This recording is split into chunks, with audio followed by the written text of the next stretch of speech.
The Trump DOJ is planning to ban transgender people from owning guns following the mass shooting in Minneapolis, which has got a lot of people split. There's, of course, the staunch to a right saying, I don't care, you can't do this. Conservatives are saying, if you're mentally ill, you can't have a gun. And that is the debate. However, consider this, my friends. Will liberals take this to the Supreme Court? If they do, the Supreme Court will expand gun rights because of liberal arguments. And if they don't, they abandon the transgender activism. I think this is a political move by the Trump admin, knowing they're putting Democrats in an impossible situation. So we're going to talk about that. And then we got, probably the craziest story. El Grito in Chicago. A celebration of Mexican independence has been canceled because Trump is sending in ICE. Let me just stress that again. They said they are concerned about the safety of the attendance of Mexican Independence Day ceremonies because of ICE. So people here illegally celebrating independence for Mexico. Yeah, that one's pretty funny. And Donald Trump is going to rename the Pentagon the Department of War. And then we got to talk about Graham Linehan in the UK. We did talk about this a little bit the other day. For those that aren't familiar, this is a famous comedian. He made the IT Crowd, Father Ted, a couple other shows, and he's very well known. He got arrested in the UK for tweets he made in the United States about transgender individuals and activism. Now, here's something that I had missed initially in the story. He's not even a British citizen. He's Irish, and the tweets were made in the United States, and the UK arrested him in the UK. So this is crazy. And now, I'm going to say this, guys. I honestly, I think we won. I mean, I know a lot of people don't want to admit it because there's still like some deep state plays, but I'm sitting here on Instagram, and Instagram is recommending these videos with millions of views, and it's just AI generated videos of people making racial slurs and like outright racial humor. And I'm just thinking to myself, how is Instagram allowing this right now? I mean, the pendulum has swung so far in the other direction. Now we got another story. David Pacman, prominent liberal, he left the left. He did. I mean, he's like playing it lukewarm, saying he's only been somewhat red-pilled, but he's outright saying like, we're not part of the same movement. These purity tests, they don't actually want to work and win. And I'm just thinking to myself, like, wow, when David Pacman is pulling an Anna Kasparian already pulled an Anna Kasparian, which is a mini Dave Rubin. How do they win the midterms when they're losing their prominent personalities? I think, I think we really crushed them in this regard. But we're going to talk about all that and a lot more. Before we get started, my friends, we got a great sponsor. It is Alio Capital. My friends, check out ALLIOcapital.com. Download the app. Have you noticed how confusing and divided the world feels these days, whether it's politics, money, or just daily life? The truth is a lot of this comes down to not really understanding how the money world works. Finally, this is a tool that makes things clear. So check out the Alio Capital app. It's built by people who really know who get how global events affect your money. Imagine an app that keeps an eye on things like inflation and interest rates, stuff that actually changes what's in your pocket, and then automatically tweaks your investments so you don't have to stress about it. It's smart, it's easy, and it works for you whether you want to get hands-on or just set it and forget it. It's great having something that breaks down the big picture stuff into steps you understand. If you want to feel a little less in the dark about your finances, check out the Alio app in the App Store or on Google Play, or just text Tim to 511511. That's ALLIO Capital. And you can text Tim to 511511.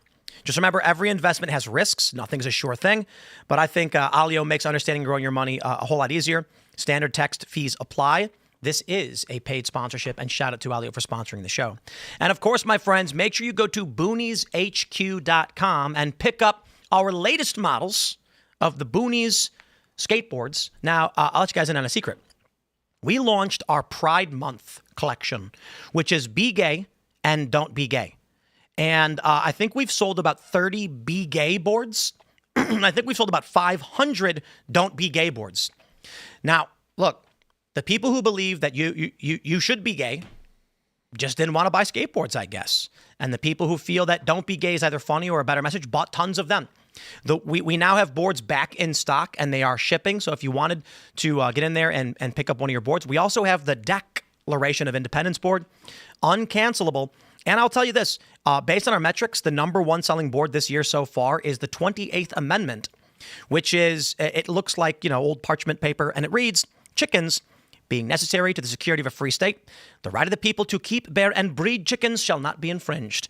And we have sold an insane amount of these boards. Like, I don't even know how many, 700 or something. I'm assuming people are buying them to hang in their chicken coops, as you should, because we should have the right to keep, bear, and breed chickens, and it shall not be infringed. My friends, smash that like button. Share the show with everyone you know. Joining us tonight to talk about this and so much more is Connor Tomlinson. Hello, sir. Good to be back in a functioning country, out from under the Iron Curtain of the UK. Man, they arrested a foreign national, comedian, celebrity in your country. You guys are nuts. Yeah, I'm sure we're going to go through plenty of that, including Nigel Farage, the impending next Prime Minister of the UK, testifying before Congress this week as well, getting grilled by Jamie Raskin. But I mean, you think he'll be the Prime Minister?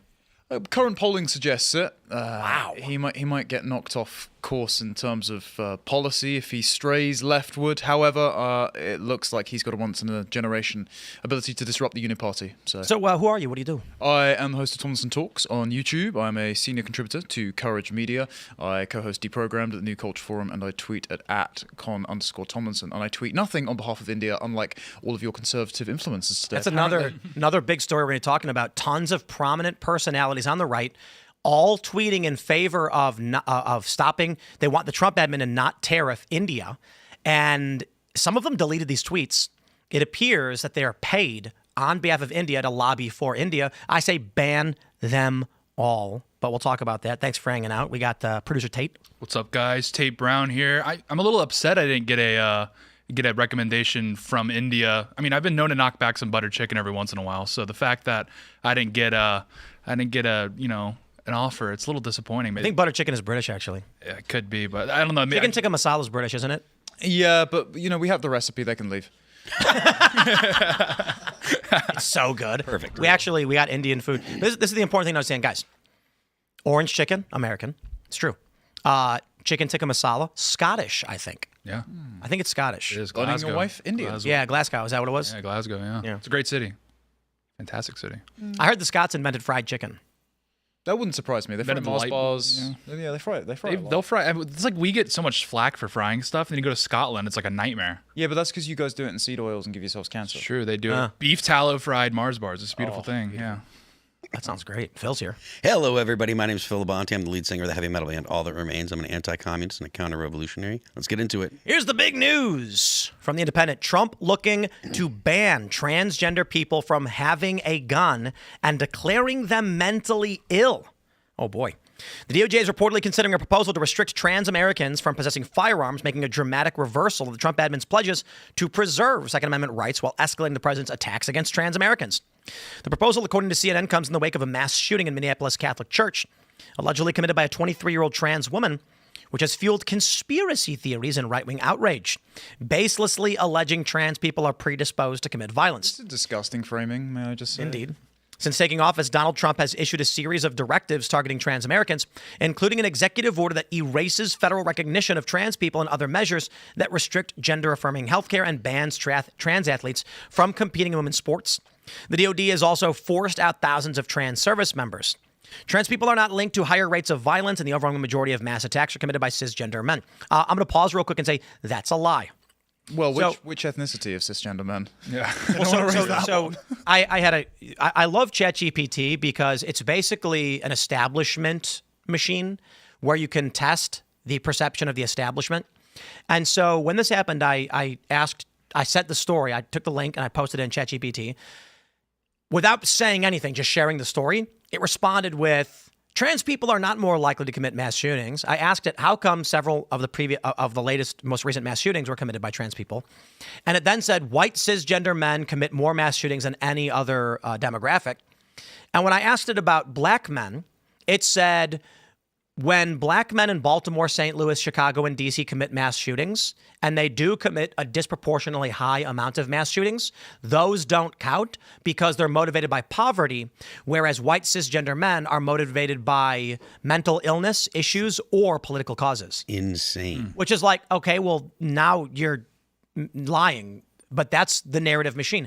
The reason why ChatGPT says this is because our news institutions will say cisgender white men commit more mass shootings. And when you go, what about the black community in Baltimore and D.C., where there's a disproportionately high amount of mass shootings? And then the mainstream media just says, well, due to poverty and other factors, we don't consider those. Our experts have decided those aren't the same thing as a mass shooting. And it's like, it is.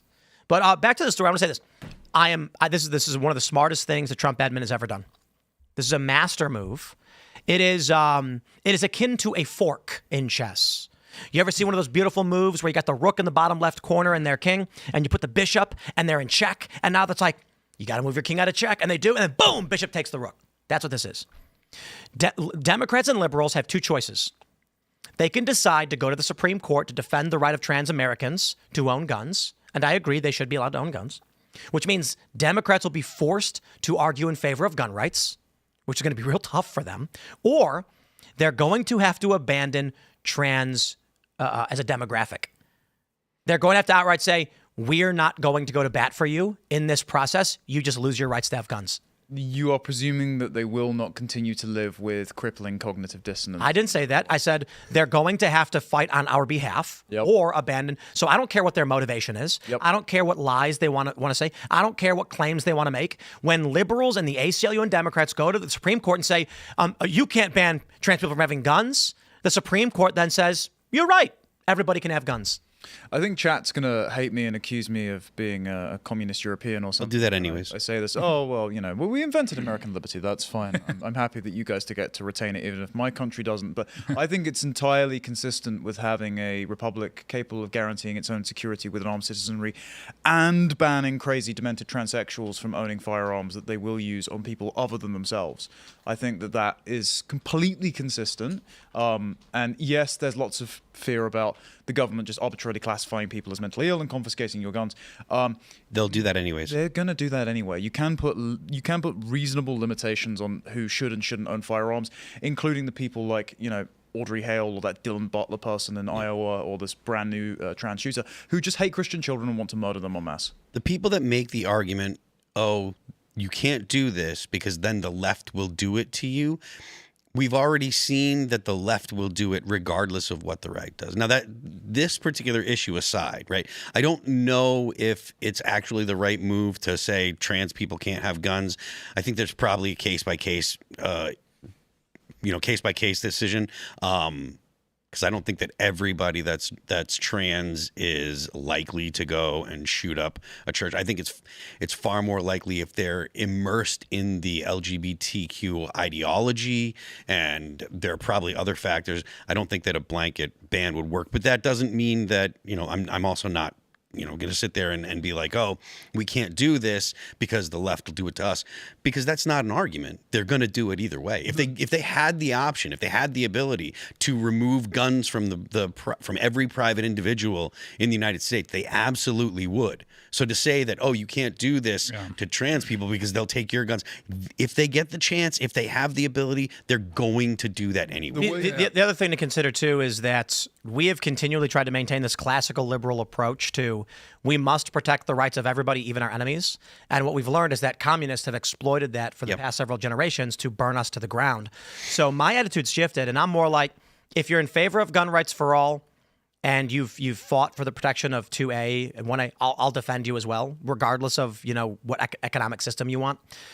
But if you're a commie who's tried taking guns away from other people, when they come for your guns, I'm going to put my feet up and say, I am helping you. I have the same mentality with everyone I meet. You treat people as well as you can the first time you meet them, and after that, you treat them as they treat you. Otherwise, if you don't apply a principle of reciprocity, you get exploited. I will just say before Tate chimes in, I think that if they're going to do this, it won't be on the diagnosis of gender dysphoria strictly, because then you'll have, people with depression or a history of depression having their guns taken away. It might be that people that are on currently HRT in the same way that it exacerbates violent symptoms, something like SSRIs or testosterone replacement does.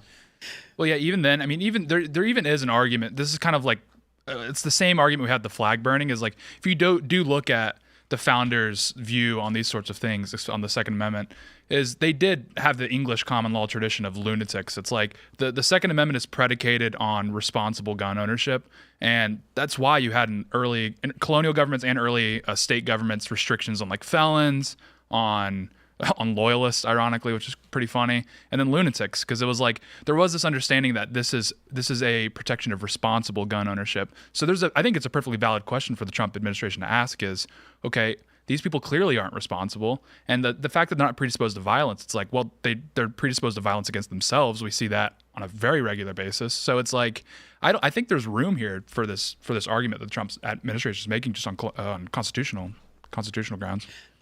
It's funny you mentioned HRT because I saw that the Department of Defense, or the Department of War, the future Department of War, has started looking into testosterone and steroid use for the special forces. They're not actually as against it as they used to be. They're like, maybe we should start testing to see if this is actually going to help the guys out. But that's fine if you're pointing the guns at a bunch of jihadists in a desert. But if you're pointing at a school bus, it might be. I want super soldiers. If the D boys want to do juice, let the D boys do juice. Okay. Well, so here's an argument then. Like when we have serial killers, why don't we just pair drop them into enemy nations?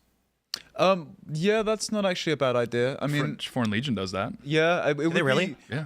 They get like psychos from around the world and just put them in an army. It's awesome. It's like Suicide Squad. Yeah, a bomb in their neck. They just go to like there's guys from West Africa that are like hardened criminals, and they go to the French Foreign Legion, go back to West Africa, and just settle score of like 10 years. Well, that's why Britain was so peaceful. Like you had about 1% to 2% of the population axed every year via hangings, and then the rest of the crazy people went into the army and then either administered in the Caribbean or got blown up. And yeah. There you go. It's a more sensible way of doing it. It's getting crazy. Though, to be fair, the trans battalion, if you did have one, they would take like 40% casualties before you engage the enemy. So I don't think it's a sustainable strategy. Yeah. I think, we were talking about, we're in the off season for everything, political and news related. The election cycle's over. It's not just that the election cycle is over and we're on off year. After Trump, lost in whatever way you want to say he lost in 2021, we did not have nearly the kind of apathy and drop off in politics that we're seeing now.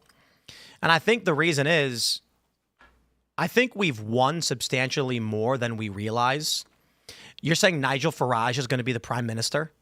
Yeah. I mean, that's a hard swing. You know what I mean? It's a hard swing, definitely. I don't think it's any doubt as to whether or not Nigel Farage is going to win the next election, barring unprecedented and unforeseeable political circumstances. However, the manner in which he wins is questionable. The last time I was here, we were discussing the fact that reforms seem to have been tracked softer on things like mass deportations. And when we discussed that, it got a fair few 100,000 views. And I happen to know now that Nigel Farage has been, after a year of denouncing them, he's now said, I am in favor of mass deportations. Now, he said he's not going to do the Tom Homan approach, and he said he's only going to deport men who are criminals. He's not going to deport the families with them, which is obviously a problem, because then if you deport a guy's dad, he's going to then, especially if he is of the Islamic faith, become radicalized in your own country and be radicalized against you. So you do actually have to send all the families with them. And now you've got the Conservative Party leader in waiting, because they're going to axe the current Conservative Party leader, replace him with Robert Jenrick, who's come out today and said, we need a decade of net emigration, and I will deport every single legal immigrant in the country. So you're getting an arms race in the UK now as to who is the most credible to copy Trump and conduct mass deportations. I will stress, so basically the point was, everybody in the political space is seeing a decline in viewership. One of the reasons why we've been working on the Culture War podcast over the past several months is because we understand that news, people don't need news anymore. Everybody already knows. It's like, and when it comes to news commentary, there's too much. And so we need debates and spaces. So viewership is down across the board for everybody. But it's not just that we're in an off season. It's that we have made such tremendous gains. There's no more fear and silent majority like we used to have. It's not a big deal anymore if you're a celebrity and you come out and you say that you support Trump. I mean, Chris Pratt does he does Hollow commercials where he's like, please pray with me. We're seeing more and more stuff like that. And I think it's a good thing. But this means that, 7-8 years ago, there were a lot of people that were terrified. They were in their workplace. They were silenced. They were told they had to say things that weren't true. And then they would go online and they'd watch all these videos and all these shows that kind of helped them. They knew that they weren't alone. They saw this. Now I go on Instagram and it's just like guys in Burger King hats, if you know what I mean. Yeah. And they have millions upon millions of views. I showed Connor a video earlier where it had like 400,000 shares. And what was it? Like a black woman screaming she wanted EBT or something. And I'm just like, listen, they're jokes. They're based on racist tropes. They're funny. Doesn't mean I don't care. I'm not going to rag on a race. It's like they're just jokes. They make fun of white people, black people, Asians. But Instagram is allowing it. And I'm like, that's how much it's shifted. So I feel like there's a lot of like people right now, especially right now, it's summer. The fear is gone. Trump has won. The change is coming. The deportations are coming. Like these things, the things we want, like nature is healing. And so the stress has kind of been released. That's wonderful for you guys. I'm glad you guys are tired of winning. At the moment, we're on the precipice of street violence. People are waving the national flag as a symbol of protest in my own country. And when your own flag becomes a symbol of protest, it shows you how bad things have gotten. We've got a migrant sex offense every single day. We've got like 50,000 illegals pouring in over boats every single year. We still have all that bad stuff too. I'm just saying crazy problems, sure, but well, I mean, no, but like we still have these bad things happening. We still have these narco gangs. We still have all that. It's just that the average person feels like we are seeing the results. Yes. Yeah. So when you say like Nigel Farage is tracking to win, like you are also seeing results. Now, what I will stress, 7 AFD politicians dead in a few days. Yeah. And, looks the suspicious. left is not just, walking away. Bear in mind as well, our election is almost guaranteed to be at least another 4 years away. And it's more likely that we get imminent civil unrest before another election. As much as I would actually say, like, I hope you guys just win. And if there is a civil war in the UK, I volunteer to join the expeditionary force and go and help liberate the British patriots. The Beanie Battalion parachute in. I mean, you were joking, well, half joking, on X the other day, but I will say about conquering the UK. Yeah, but temporarily liberating. Even Cromwell himself was temporary. Of course, England always needs a king. However, the interventions by the American State Department and Jim Jordan and the Judiciary Committee have been more than welcome, because just like the Biden administration was meddling in Silicon Valley and had implications for Europe and the UK, Keir Starmer's Labour government have been meddling in American tech. They've been meddling in American politics, and so you guys have needed to wade in. And the fact that you felt the need to wade in has created much more breathing room for UK patriots to operate in their politics. What I'm going to do, okay, after the coalition of volunteers secures control of the UK, we will install Milo Yiannopoulos as viceroy temporarily, until a new parliamentary system is reestablished, and then we'll have to name you a new king after removing the royal family, for which I believe the Benjamins, notably Carl Benjamin and his family, will become the new monarchs of the UK. Long may he reign. So long to the House of Windsor. Hello to the House of Benjamin. Yes! Let's jump to this next story from Block Club Chicago. El Grito Chicago called off as ICE agents sent to city. We need to keep our community safe. The popular Mexican Independence Day Festival at Grant Park this weekend was called off in consultation with state and city officials amid threats of widespread ICE raids. Could you just imagine all of these, Mexicans and illegal immigrants gathering in Grant Park to celebrate Mexican independence, and then just like 300 ICE agents surround the park and just arrest everybody and just get all the illegal immigrants and deport them? They actually fear that was what was going to happen. I want everybody listening to stop and just think about that for 2 seconds, that they actually were concerned that ICE was going to go and start rounding up this massive group of non-Americans here illegally celebrating Mexico's heritage. Yeah. Well, when Trump said we're going in, what do you think it was going to look like? Vibes, essays? We're going in.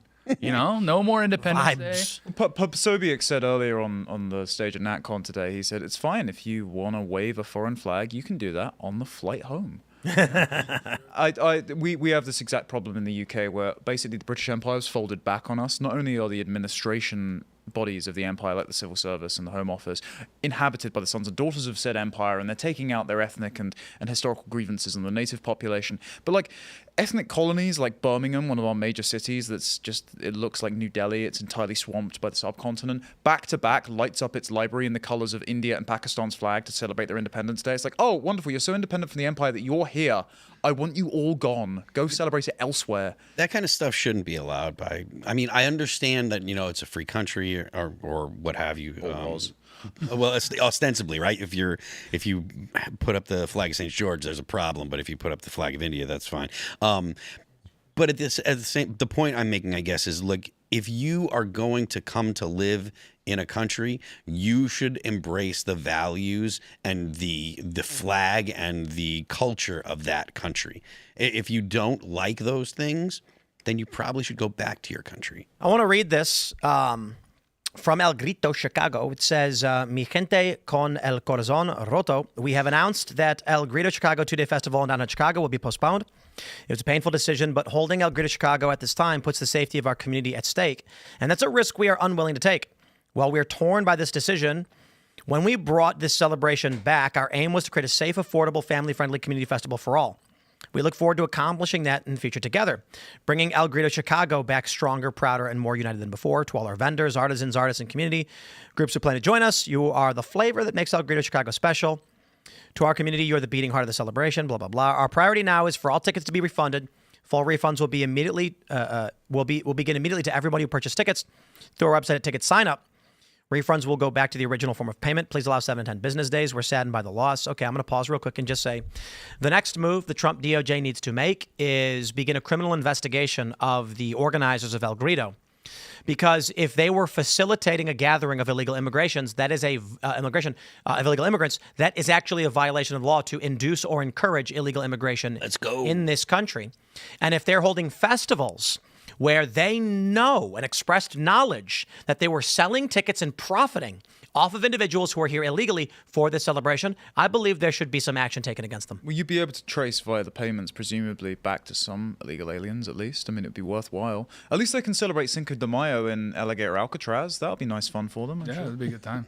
Yeah, it's like the fact that these massive ethnic enclaves exist in the first place is just demonstrates how broken our immigration policy is. And this has happened in America historically. Like, if you look up the Orange Riots, this is fascinating. This was like New York City, 1870s, and you had Irish Protestants and Irish Catholics literally going on the street in New York City and killing each other en masse, like dozens and dozens of deaths. And it's like, so this has happened. It's been a big problem, and this is just going to get violent if you keep permitting these ethnic enclaves. I'd like to read Title 8 USC 1324A, subsection 1AV, or is it 5? I believe it's V. Expressly makes it an offense to engage in a conspiracy to commit or aid or abet the commission of foregoing offenses. However, there's also, so it is 5. It's also subsection A1A4 makes it an offense for any person who encourages or induces an alien to come to, enter, or reside in the U.S., knowing or in reckless disregard of the fact that such coming to, entry, or residence is or will be in violation of the law. The organizers have stated. Now, there's arguments to be made, and and the left is going to be like, no, you're drawing inferences, whatever. I believe after a criminal investigation, the likelihood that you will find evidence the organizers knew that they were encouraging illegal immigrants to come to Chicago for this festival. I think that's clear as day for anybody. When they say, we're canceling the event because ICE is going to be there, you know what they're saying, that they knew that they were taking money to facilitate an event that would encourage illegal immigrants to come to this festival, and that is a crime, a federal crime. And I'm tired of weak DOJ being like, well, it may be illegal, we're not doing anything about it. I'll give you another example. In West Virginia, drag shows in public are illegal explicitly, as are they, especially involving children. And there have been numerous instances in West Virginia where they've had drag shows and brought children on in public.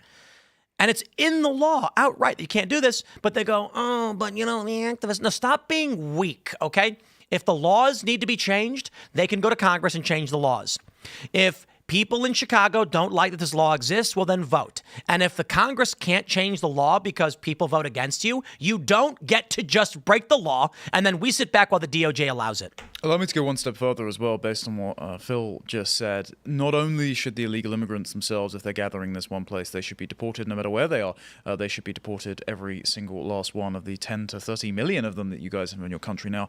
But also, I think that if you are a naturalized citizen or if you're here on a visa that can be revoked, as the Trump administration is exploring as part of its DOJ memorandum back in June, the denaturalization process, if you're repeatedly celebrating the independence celebrations of a foreign country, if you're waving a foreign foreign flag, if you are celebrating the success of another country over and above your host population, why should you be given continued residency? You should be made to leave too. You aren't contributing anything to the social fabric. You're demonstrating a hostility to the host majority of heritage Americans in this country. You're probably not economically contributing either, though this country isn't an economic zone. You should leave. Yeah. Well, you see it if you ask like Mexicans that are living in the United States, they genuinely believe that California, Texas, New Mexico, Arizona is rightfully their land and that it was stolen from them. They say, oh no, the border crossed us. So it's like they're literally openly admitting they lost. The way that they lost, but they're openly admitting that they feel entitled to this land. Like this is a different element at play here. Is that they believe truly that they've been wronged and that they're trying to rectify historical wrongdoing. Yeah, I mean, look, throughout all of history, if you lose a war, you're going to actually have consequences, right? The idea that, these wars that have happened in fairly recent history in the past couple hundred years, their consequences don't apply to me. Right. And this land that we're on, it's actually, I'm entitled to it, which you're not even personally entitled to it. It's just you're like, oh, this is a blood and soil argument. Right. And that's a ridiculous argument, especially in the United States. Well, it shows the simulations broke down because they're saying, no, I'm American. It's like, okay, then you press a little bit on this and say, well, it used to be our land. This is rightfully our land. And it's like, okay, so below the American identity, there's this strong Mexican identity. So they're making a blood and soil argument. There's barely subterranean ethnic resentment. You get the same thing in the UK. So Ed Hussein, who's a second-generation Indian immigrant who's a Muslim, was ex-jihadist, did a book, I think it came out in 2021, called Among the Mosques. And he just tours all the towns and cities of the UK, speaking to these like moderate imams, the owners of madrasas and the mosques. And anytime he presses just a little bit on the issues that Muslims have, as soon as he says something like, oh, but you're not concerned about the grooming gangs, you're not concerned about being segmented away from the broader community and or, cousin marriage and things like that, they go, well, the British started it, they invaded our countries, they toppled our tribal leaders, they inflicted horrible things on us, like not letting us stone rape victims, and we just had to import ourselves back to your country and practice cousin marriage and steal all your welfare. It's actually your guys' fault. So. Yeah, they press and then they admit that their presence is a form of punishment because they're saying they're getting revenge. Yeah, diversity is our strength until it's not. Yeah. We are getting to the point where we're seeing a lot of these individuals just say, we're conquering you, you've lost. Yeah. Like the confidence is becoming such that there have been videos where they're just like, what are you going to do about it? Los Angeles, like 4 months ago. I mean, that's Exhibit A. Or in the UK, whenever these protests have been happening outside asylum hotels, like the men who are just laughing with glee and filming them on their iPhones that my tax money has paid for. Frankly, if you had arrived and broken into someone's country and then the government of that country had given you a 4-star hotel, spending money, and then marshaled the police to protect your reputation as an invader against the negative opinions of parents that are afraid that you're housing their children's school, you would think you're a conquering army, wouldn't you? Mm-hmm. That's why they behave like it. Yeah, absolutely. And it's it's like not hidden anymore. Mm-hmm. And there are people that will call you names and say you're racist for noticing or acknowledging what they will openly say. And it's good that there are people that are no longer cowed by that. Pardon me? So there are people that are noticing? Yeah, there are people that are realizing, noticing, whatever you want to call. God, I'm the wrong phrase. But the point is, like, the ghost of Steve Saylor. Yeah, I see his profile picture like the Batman signal. I'm sure that my mentions on X are going to be an absolute mess for the next couple days. But yeah, the point is, like, if you acknowledge that the argument they're making is the exact the same kind of racist argument, like, you get called names. It's like, oh, you're a racist for even acknowledging this obvious truth. Well, it's more we're just saying, if you can have blood and soil nationalism, why are we not allowed? Why is it racist when we do it? Or why is it just straight up not permitted? But then every single person around the globe outside of like Western Europe and America is totally allowed to do that. Well, not just allowed. I mean, that's just normal. It's like normal. It should be normal human behavior, but for whatever reason, in the West, we've just like decided that we're just economic zones that you can just interchange people in and out of. Well, my friends, let's jump to this next story. I would say that, man, we really did win, didn't we? David Pacman has left the left. Of all the people. Let me play the clip for you so you can hear for yourself. There's a little nuance to it, but listen. He's concerned Nobody wants to just dive right in. Even Anna Kasparian was slow about being like the left has gone nuts. Even Dave Rubin was not, just an overnight thing. David Pacman is now exhibiting the basics of leaving the left.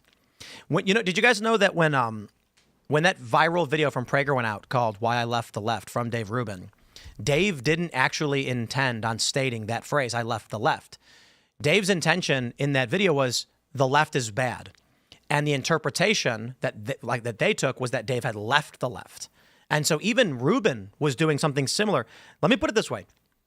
David Pacman is saying I'm not the next Rubin while doing literally the exact same thing every disaffected liberal has done when they've gotten red-pilled. And the only reason he's saying I'm not the next Rubin is because they have this idea that Rubin was bad for doing what he did when all he did was acknowledge that the left is crazy. Here's the clip. Have not changed in terms of my views. None of us have. What has changed, as I pointed out yesterday, is I no longer believe we are all part of the same movement. There's the governance-focused, big tent, win elections and pass laws left. That's where I am. And then there's this purity test left. The ones who don't really care if we lose and sometimes seem to like it so they can say, I told you so, as long as they feel morally untainted. Yep. That's called they woke. treat compromise as corruption. They think we need a better media ecosystem must mean install CIA-approved thought leaders or something like that. So maybe we were never really part of the same movement. If I've been red-pilled about anything, maybe it's that. Indeed. We overlapped when convenient, and that was it. But I'm not getting red-pilled. I'm done pretending that everyone with a left-wing label is on the same page. Blue sky You logo. can stand for progress in a lot of different ways. You can want change he's without cooked. torching This everyone is who's the end for only David Pacman on the left. 98% on your side. Like But no, I am not having a political awakening. I am not the next Dave Rubin. None of that. Yeah, he is. And you know why? His views are in the gutter. Remember when he said this during the election? He was like, I'm losing so many subscribers. Holy crap, what's happening? Regular people are leaving the left. They're sick of it. They're moving on. My views haven't changed. Hey, David said the same thing. The only difference is when someone came to me and said, how many lights are there, Tim? I said 4. And they went, you're mistaken. There are 5. I says, no, I'm not. And stop lying. And if you keep lying, we're going to have problems. And David said, yeah, there's 5 lights. And now finally he's realizing he's on the wrong side of history. And so you can see the motivations of people like him. Late to the game. Why? Well, because he chose money and is willing to drop to his knees for whoever wants to pay him. Now, I will say this. I'm going to back off a little bit. Everybody should be praising David and saying, thank you for acknowledging this. What you're describing is how we define woke. Purity test, moralistic leftists who just want you to be part of whatever they say is true, regardless of whether or not it's right, regardless of whether or not they'll actually win or change anything. They're self-sabotaging, and they're pure. It's a puritanical, ideological leftism, where if you deviate in any way, they cancel you. Okay, that's been woke the whole time, the cult-like adherence to liberal orthodoxy. And David's being like, wow, I'm just now realizing this. So, as much as I don't trust the guy, that's fine. The play here is to say, thank you, David. Please tell me more. What a good person you are for explaining this, and we will fracture the cult. So, I don't know if I agree on that, just because, and I understand wanting to be accommodating. However, I don't agree that wokeness is defined by its tactics or its characteristics in operation. This is why people apply the name woke right. They say, oh, right-wingers are behaving just like the left, therefore it's woke right. No, woke is gay race communism. And the thing with David Pacman is he hasn't changed his views. It's not. It is. It's not. Okay. It is because he still has not changed any of his views, and so he wants to consolidate the existing gains of the revolution without jeopardizing it as a political project, because all of his co-freaks are so antisocial that they put people off. So he's hoping to repackage the same values in the same way. He's not reassessing his same priors. He wants the revolution to continue unfurling, but in a sustainable fashion. And just one final thing, it's hilarious that he says all of these CIA-approved people. Dude, you had the values of the entire deep state, of Goldman Sachs, of Walmart, until about 15 seconds ago. So the idea that you are some sort of renegade is quite pathetic. So when you have, wokeness is not gay race communism. There is an element of the left that adheres to those ideologies, but that I've argued this quite a bit, doesn't explain why there's the pro-Ukraine faction, which does not engage in arguments about critical theory, gender, or race. And it doesn't explain why people like David Pacman, who largely take an economic pro-war view that he largely ignores those progressive arguments and gay race communism, is still considered woke. And 2 more points, Mark Warner, who is considered a moderate Democrat, is defending Kilmar Abrego Garcia. And additionally, so that's the political element. The Jaguar commercial where they espoused nothing political, but it was a weird modern art display of bald people wearing weird pastel makeup was also called woke. Because they're all black and androgynous. But that doesn't explain Mark Warner. So all of these different things that are called woke, if you put an umbrella over it, you try to ask what is the lowest common denominator that allows us to define woke, and it is the cult-like adherence to liberal orthodoxy. That means David Pacman will never call out gay race communism, but he himself is not a gay race communist. Well, liberalism is just the slow unfurling of gay race communism. Marxism and wokeness is just its eager stepchild. As far as Ukraine, the reason they support it is because they want to make it a sort of But I'm going to pause you again, because what you're doing is you're cutting half of the woke people off because they don't hold those views. That's why that doesn't make sense. What woke person did not fold themselves into BLM and support trans? David Pacman. Did he not support BLM? He didn't call it out. He didn't question it. He largely ignored those issues, and he consistently does. It is the cult-like adherence to their orthodoxy unchallenged, which puts them in the woke camp. I think you would find... I don't watch David Pacman's show. Like everyone else in this room, I have an IQ above 50. But I'm sure you would find an abundance of clips of him banging on about systemic racism or saying that Trump is committing some kind of transgenocide. David Pacman has always played the moderate Democrat route, but never called out until now the excesses of the lunacy on the left. And so when we look at someone who's waving a Ukraine flag and they put it in their profile, what does that have to do with critical theory in any capacity? Because it's not critical theory. It's human rights. It's the doctrine of the blank slate. And so they want Ukraine to be part of the international global liberal order through which universal human rights are unfurled. And both... I hear you. The individuals in this country that don't know anything about critical theory will not argue in favor of communism, will actually criticize the ideas of communism, but march in lockstep with those things we define as woke. So the point is, there have been numerous prominent conservatives who have said woke is critical race theory, gender theory, gay race communism, etc. Yep. And then that isolates a core group of personalities and the entire sphere of influence for which they control, which includes prominent liberals who are pro-war in Ukraine, pro-Taiwan, anti-China, anti-Russia. It ignores them and their influence in the similar space. So when we look at what all this whole, like David Pacman, why would I describe him as woke? Because for the longest time, he has engaged in sophistry to uphold liberal orthodoxy. But he himself, in private, there are many liberals we've had on the show that do this thing where it's like, obviously trans kids is not a good thing and we shouldn't do that. And they'll actually say things like that while trying to dance around. Pisco, who we have at the Culture War, who'll be here tomorrow, he does a lot of this. He offers up you're right about these things, but then uses sophistry to try and defend the whole of liberal orthodoxy. So my point ultimately is, while we do highlight individuals that are critical theorists, gender, race, or otherwise, there are prominent left that we call woke because they will protect it while privately trying to downplay it. When they say things like, I hear what you're saying on that, they will then try and convince you to come into the fold of the greater liberal orthodoxy. I'll try and keep it simple. It does not matter what is logical or true.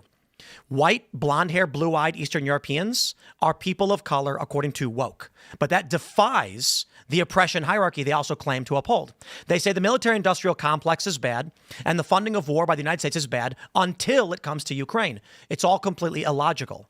It's almost like I describe it as a murmuration flying around randomly, and as long as you stick with it, you are in the woke sphere, whether it tilts left, right, or otherwise. David Pacman, by coming out and saying the purity test left, is finally breaking from woke by calling them out explicitly. I think the connective tissue here that we would agree on is what we discussed when I was on the Culture War last year, which is whether or not they're congenital liberals or dyed-in-the-wool gay race communists. They all believe on the blank slate, and so they might differ on the instruments by which they achieve this latent human egalitarianism that's lying underneath everything. I disagree. I don't think they believe in the blank slate. You don't think David Pacman believes in the blank slate? I would argue that David Pacman largely doesn't believe in anything except the color green and pictures of dead presidents. Okay, well, I can't really speak to that because I don't know how disingenuous he is. David Pacman is I mean, look at what he's saying right now, right? Let's be real. He knew what he's saying now a long time ago. Okay? Anybody of reasonable intelligence who can build a platform, create the graphics, study the algorithm of YouTube, and create a channel with millions of subscribers, and every day read the news, knows full well when they are lying. When David Pacman, my favorite clip from him, when he played a clip from MSNBC, no, I think it was NBC News. It was Chuck Todd talking to Ted Cruz. And he asked Ted Cruz, do you really believe Ukraine interfered in the U.S. election in 2016? And then Ted Cruz goes, the New York Times reported it. And then a producer starts laughing in the background. David Pacman then starts going, I can't believe it. He actually thinks that. Whoa! There's no way David Pacman, in his research to find that clip and is isolating it, didn't actually look at the New York Times story that said Ted Cruz was correct. So David Pacman is cognizant of his lies. He knows full well. I would argue, and I've known the guy for a while, not like we're good friends or anything. If you got him in private, he'd tell you outright, yeah, of course, that's completely illogical. None of it makes sense. But I've got an audience and I got to make money. So I'm going to defend them and say whatever needs to be said so that I can maintain my viewership and grow my channel and defend it. We would consider people who do that still to be woke, despite not actually following. Now, what is the greater umbrella? The cult-like adherence to the liberal orthodoxy. More importantly, what is woke changes. For example, Womxn, WOMXN, was deemed at one point to be the appropriate spelling for woman because it's inclusive to women of color and trans women. Until a week later, when trans women said, we don't need a special word, just say woman and you're a bigot. And then it changed again. So you can argue that those are components of gay race communism, I guess, but there's no logic defining when it is or is not. The logic is that it's advancing towards the ultimate goal of absolute egalitarianism. Except it changes every day. But it changes every day because the various aggrieved client groups make their bids for what is and isn't excluding them. So there's a form of collective bargaining there, but the ultimate guiding North Star is absolute egalitarianism. And David Pacman might well be a grifter. However, I think if you sat him down and you asked him, if the Democrat Party could sufficiently redistribute enough welfare and free healthcare and human rights and housing to as many men from Mogadishu as possible, would they become American? He would say yes, which means that he does believe in the blank slate. I think David Pacman would try to engage in sophistry where he would not take an absolutist stance and he would try and nudge you towards the liberal orthodoxy for the purpose of building audience and making money. Okay. That is, if you sit with David Pacman, he's the kind of guy who's going to be like, obviously that's an extreme, and I don't think that's true for all people. I do think, however, some people can. That's the angle he's going to play. Right. Okay. Well, then. So this is the point. I mean, when you have liberals who are like, the military-industrial complex is bad, and we've got to stop increasing the military budget, and then you go, I agree. Now say Ukraine. I go, no. Ukraine deserves more money. It's like, okay, there's no logic to what you're saying. You're literally just saying what MSNBC is adhering to. That is, liberal activists would argue the military-industrial complex is bad, and in the same breath say, Hassan Piker does this. And we're like, he's woke. Yet he simultaneously argues for and against the military-industrial complex. Yeah, but... And I will say this too. When the funding or defunding of the military-industrial complex is a component of the left, that's nothing to do with critical theory. I think diluting the philosophical consistency of a position that can be ascribed to woke by also saying these people are sophists, these people are grifters, these people are stupid in the instance of Hassan Piker means that we're actually making the waters more murky in what we're trying to describe. I think when you say woke is critical theory, or not critical theory, it's gay race communism. But that's just a pejorative for critical theory. It's an instrument in enacting the final goal of total egalitarianism. But I think too much premium is placed on critical theory as the origin point of woke. I think it's John Locke, but there you go. Critical theory is just the umbrella for critical gender and critical race theory. And you say gay race communism. Yeah, but also I'd lump Rousseau into that. You are excising out large portions of the influential liberal base that engage in political activism who don't ascribe to that, but ally with these people. But I think they all do ascribe to it whether or not they've read it. Like their default assumption is It's not correct. It's just not correct. That's why Anna Kasparian breaks out. That's why David Pacman leaves the left. Because they never believed it. They were just adhering to the liberal orthodoxy. When Anna Kasparian lies about me personally for years, and then one day has an epiphany and changes her mind, she's woke. We say she's woke. She's lying about all these things. It is the cult-like adherence to the liberal orthodoxy, and the orthodoxy changes every day. It's impossible to actually follow what the rules are. So they're like the Wimixon is just one example that I use where you say, okay, liberals, tell me what I should or should not say. And then the next day they pull the old tweet from a week ago and then cancel you for it. There's no logical consistency. What they're saying is or is not true. Now, I agree. Critical theory, gay race communism is a large component of what we have seen among the moralistic liberal orthodoxy. But certain components of it change whenever it's appropriate for them to gain power. I mean, isn't it? So real quick, when they say Republicans challenge the election, and then every election they've challenged. When you've got a 40-minute video of Democrats saying Republicans have stolen the election, every single election, and then but Republicans are bad for stealing the election, you're like, there's no logical consistency what they claim. I think that it is just a cult. I think there is. One second. I think the feature that you're actually acknowledging, Tim, is that there's so much postmodern influence on the left, right?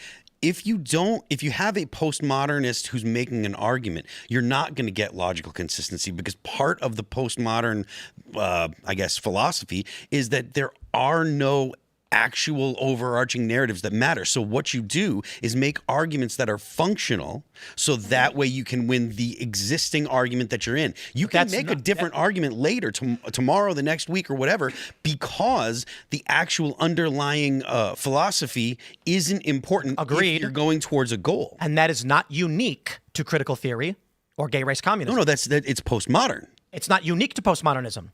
The idea that there's no truth but power or the might makes right is not uniquely postmodern.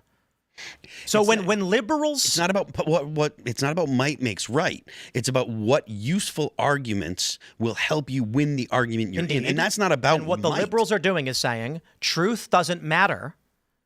All that matters is I somehow steal power from you, and that has been true of the liberals and the Democratic Party for decades, irrespective of the rise of wokeness in the past 15 years. That's the postmodern incident. That's the postmodern influence. So when liberals have had this behavior and tendency pre-postmodernism, why would we then ascribe postmodernism as the principle of wokeness? When are you talking about then? I'm talking about the 2000s. Okay, when they were challenging the election. Postmodernism didn't rise in. Postmodernism the rise of critical the theory specifically is the end of the 2000s, and we see this in the LexisNexis data. That was before they were already challenging elections while claiming they don't. But that isn't when postmodernism came onto the scene. Postmodernism kind of came on in like the 50s and 60s. Right. So the point is, if we're talking about wokeness as gay race communism, we'll clarify. Gay race and postmodernism is a large principal component of what is the ideology held by these people. In 2008, LexisNexis data shows across the board in newspapers all around the world the rise of critical theory terminology, white supremacy, trans, etc. Pre this, and I'm sure everyone in the chat agrees, Democrats still behaved this way. If they cult-like adherence to their orthodoxy. A great example that I highlighted was the Prop 8 video from like 2011, where the Democrats were falsely ascribing views to the conservatives about gay marriage in California for the purpose of winning on that issue. This is before we were taken over by the before we were taken over by gay race communism or whatever. There was still on the left, if you were on the right, you were bad. Right means bad. Right has always meant bad. And you must do what we say is acceptable or you will be excised. So the reason I don't want to define it by tactics is to use a comparison. So political correctness came from the term paternost from Lenin in the early 20th century. And Solzhenitsyn in Gulag Archipelago describes how people's capacity for self-delusion, even in prison, would allow them to dob in their spouse as being insufficiently devoted to the Communist Party, or accept false charges so that their sons and daughters would join the Komsomol, the Young Communist League, even though they knew themselves were not guilty. So that capacity to lie, to delude, to who adhere to a cult like orthodoxy comes long before the specific manifestation of woke as being gay race communism. So I wouldn't define it by its tactics, because those tactics are part of the Nazis tradition. No, that's what I'm saying. Were the fascists woke? No. Agreed. And so when you have a totalitarian system, an authoritarian system, people bend the knee and will say, for those that know the reference, there are four lights. It's from Star Trek. It's actually a reference to something else that people have, explained to me. But Picard was being tortured. There were four lights above him, and the torturer said, "Tell me there are five, or I'll electrocute you." Yeah, it's from George Orwell's 1984. Yeah, and so anybody will do that. When the liberals say, "Do it, or we will make you suffer," it is just a fascistic ethos held by the left, and that's why. I'll put it this way: I guarantee you, David Pacman coming out and saying, I'm finally realizing this, it's because the money's drying up. He's on the wrong side of history, but I guarantee you, if tomorrow a progressive organization said, we're going to dump a bunch of sponsorship and ads into your channel, if you just apologize for that and say you were wrong, he would do it in 2 seconds. Most of these liberals would. Let me tell you, I've heard a lot of people critical of critical race theory and gender theory, which are bad, describe woke specifically as that. Yet, these people don't actually believe any of it. And I've proven it. And I think we'll prove it substantially to a greater degree, because when you offer them money, they drop the act immediately. So I'll give you an example, and I'll laugh about it when they post this in the Slap forums. Booney's HQ skate park, right? So we start filming content. We make skateboards. We sell skateboards. We've done over $100,000 this year in boards. The last several months have been massive. The Don't Be Gay board sold, I think, $16,000 in a month for skateboards. And I was told by some of these guys in the industry that we may actually have one of the highest selling skate companies in the world now for boards, because the industry is flat. Well, what happens is these woke activists go online and start saying, F Tim Pool, he's a fascist, blah, blah, blah. People start agreeing with them. And then you know what I did? I said, hey, do you want to come and skate at our park? I'll give you $1,000 to film videos. And what did they say? Yes. And what are they saying now? I never actually believed any of that. I just, so what we see here is power dynamics, irrespective of actual underlying ideologies. The people who go online and claim to believe this stuff, when offered cash, flip on a light switch. But I don't think the existence of grifters, and it's all of them. It's not all of them. There are many true believers. The point I'm saying is that there are powerful people who have weaseled their way into HR and into industry who hold these views, and all of the people claiming that they hold that, they actually don't. And so wokeness, in the bigger picture, when we're looking at the mass majority, I'm talking about the people who know they're lying, the people who are standing in the crowd thinking, look, I've gotten more than enough messages from celebrities who are publicly woke who said, I actually don't agree with any of this, but I'll lose my job, I'll lose my sponsors, I'll get fired from my company. That's the majority of the people we call woke. They are just adhering to the cult out of fear. And you offer them cash and a guarantee, they drop it in 2 seconds. I think that, I understand the point that you're making. Using woke as a broad term is functionally correct, but I also think that there are thought leaders on the left. There are people that are actually coming up with these ideas, and they're filtering through into those people. These people, like your average woke person, didn't come up with any of the ideas that they have on their own. They come from academia usually. They come from I got all that. Philosophers. My point is, people will say woke is specifically this ideology, and I'm like, 80% of the people who are marching with liberals don't believe any of this. The core issue is, in fact, just that they have the adherence to the murmuration. There is a swarm that is moving left, right, up, down, top, left. Makes no sense. Supporting fundamentalist Islam and LGBTQ causes makes literally no sense and adheres to no ideology. But it's because they're told they must. And so I would describe it as Barack Obama did, a Mexican standoff.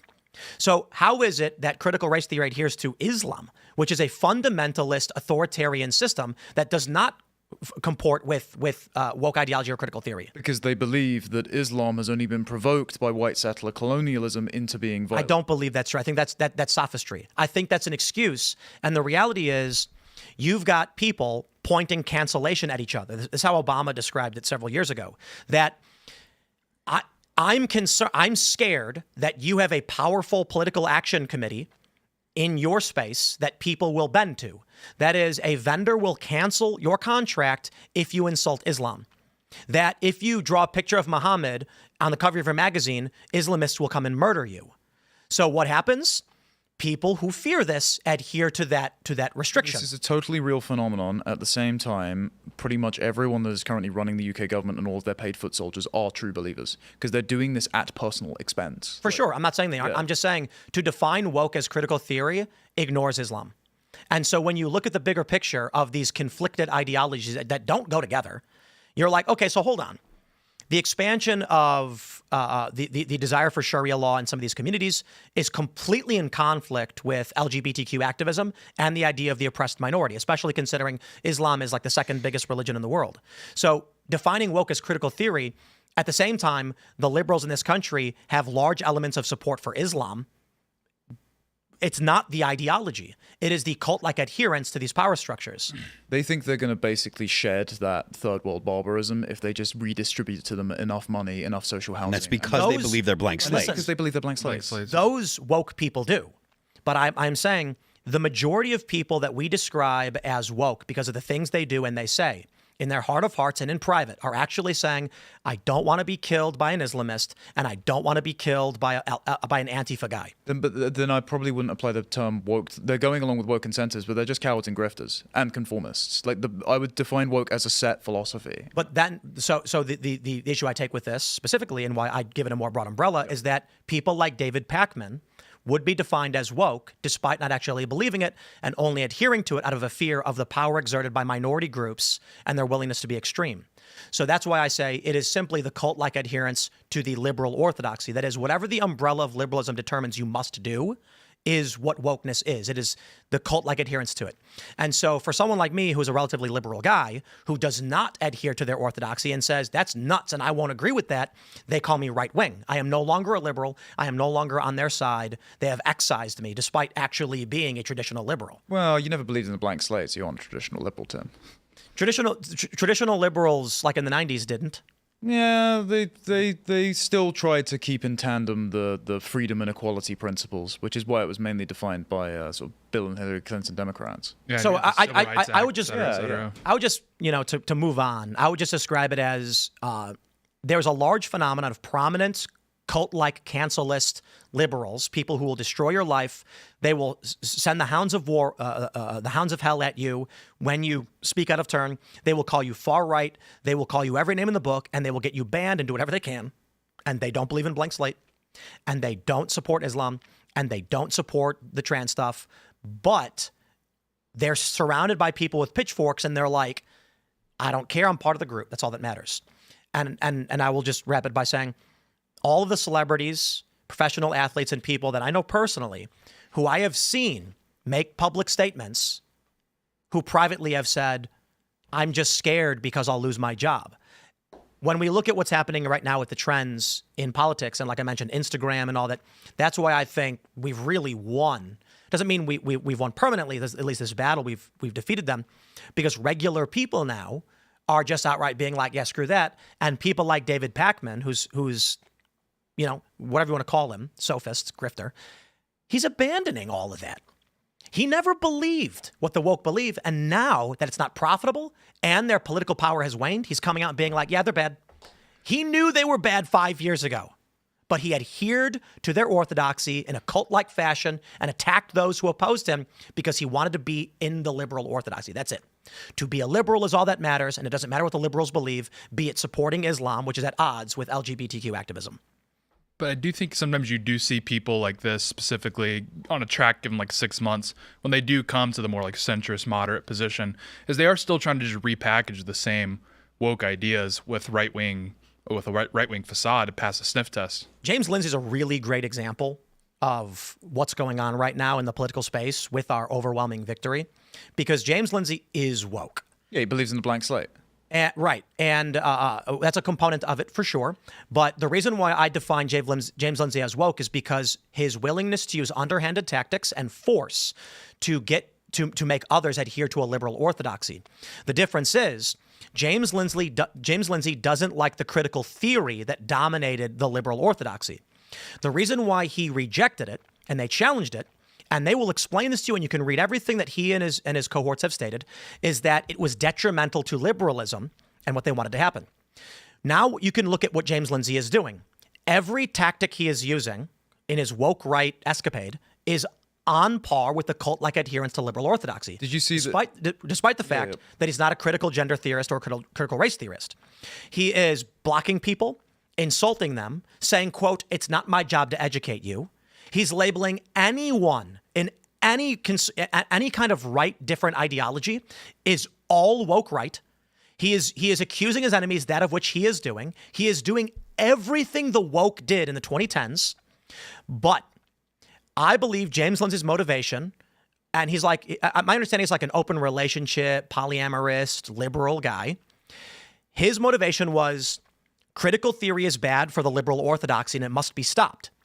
But the liberal orthodoxy overpowered him and he lost control of that. Now that it's weakened, what is he doing?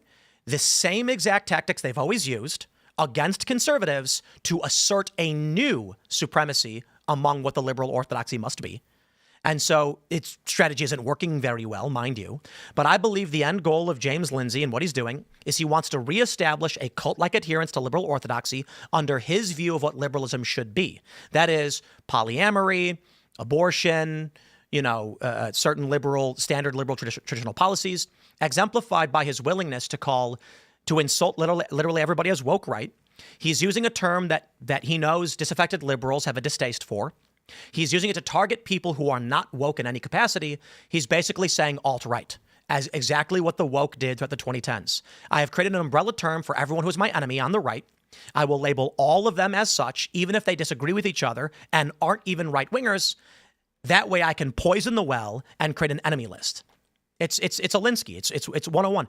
He is creating a new form of woke, and that's why I see James Lindsay is the perfect example of woke right. He is the right arm of the liberal cult-like adherence. He thinks he's the new Bill Buckley, but it turns out he's just got schizophrenia. So basically, he's ended up on the right, and he's rearranging the furniture in his refugee camp to make himself feel more at home, when actually it turns out that if you just alienate people because you're fundamentally antisocial and insane. For example, he called all of the people that were doing the Hoist the Colours campaign in the UK, putting up the Union Jacks and the English flags, he compared them to the Confederates. He said this is a psyop to rehabilitate the Confederate flag. James, you know absolutely nothing about the politics in my country, you arrogant tard, and your brand of liberalism has come out entirely in the wash because it's been repudiated because you haven't reassessed your priors in how it was the handmaiden for the wokeness that you hate so much. And the only reason he hated it, which he put with Helen Pluckrose in Critical Theory, is because it would provoke the right-wing backlash. Because remember, the revolution is never the problem, it's only the counter-revolution that's the problem. So I want to show you this from Milo, visualized almost every conservative James Lindsay has called woke right. Am I on there yet?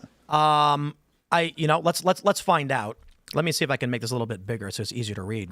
I love this because you've got reactionary and Baptists. I don't know what that is. Random. Bronze Age pervert. Oh, okay.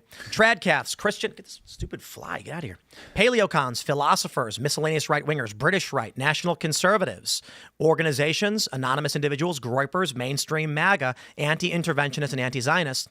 Lady MAGA's on there. That's literally a drag queen. Indeed. So this is why James Lindsay really does, I think, exemplify why, or at least look, it's just my argument, maybe I'm wrong, but I view woke as the cult-like adherence to liberal orthodoxy. James Lindsay's goal right now is, he's a liberal guy, he's always been a liberal guy. He doesn't like conservatives. He has outright stated his principal enemy is national conservatism. He calls any and everyone who is against him woke right, because woke is a buzzword that is a negative connotation. He is accusing his enemies, that of which he does. He blocks people on X and refuses to argue with them because his arguments are bad. That's what woke people do. He is basically saying, I don't care if it's right. I don't care if it's true. If you are my enemy, I will seek to damage you unless you adhere to what I demand you adhere to. Now that we've seen, Cracker Barrel, Jaguar, Bud Light, Target take massive hits over perceived wokeness. That is varying degree. Like even Jaguar was interesting because it was not political. It was contemporary art, but it was reminiscent of gender theory, even without even explicitly being gender theory. That's all that it took for Jaguar to get in trouble.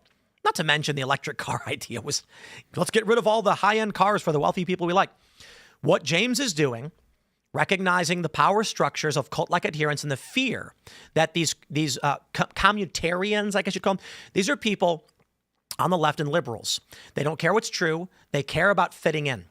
James Lindsay seeks to exploit this by creating an enemies list and using the term woke because woke has a sour taste in everybody's mouth. The reason why he's redefining woke is because, as I've stated, the lowest common denominator of wokeness is cult-like adherence to liberal orthodoxy. He needs to apply woke to the right to break that message so that woke becomes something very specific that doesn't apply to him when he uses their tactics to take over the left.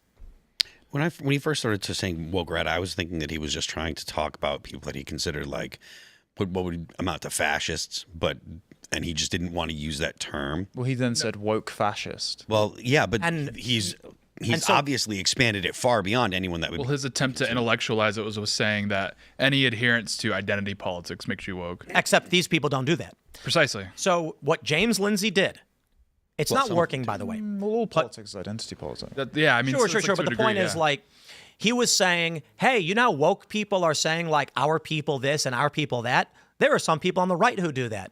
And then a bunch of conservatives were like, hey, they are doing that. And they think the Jews are the problem.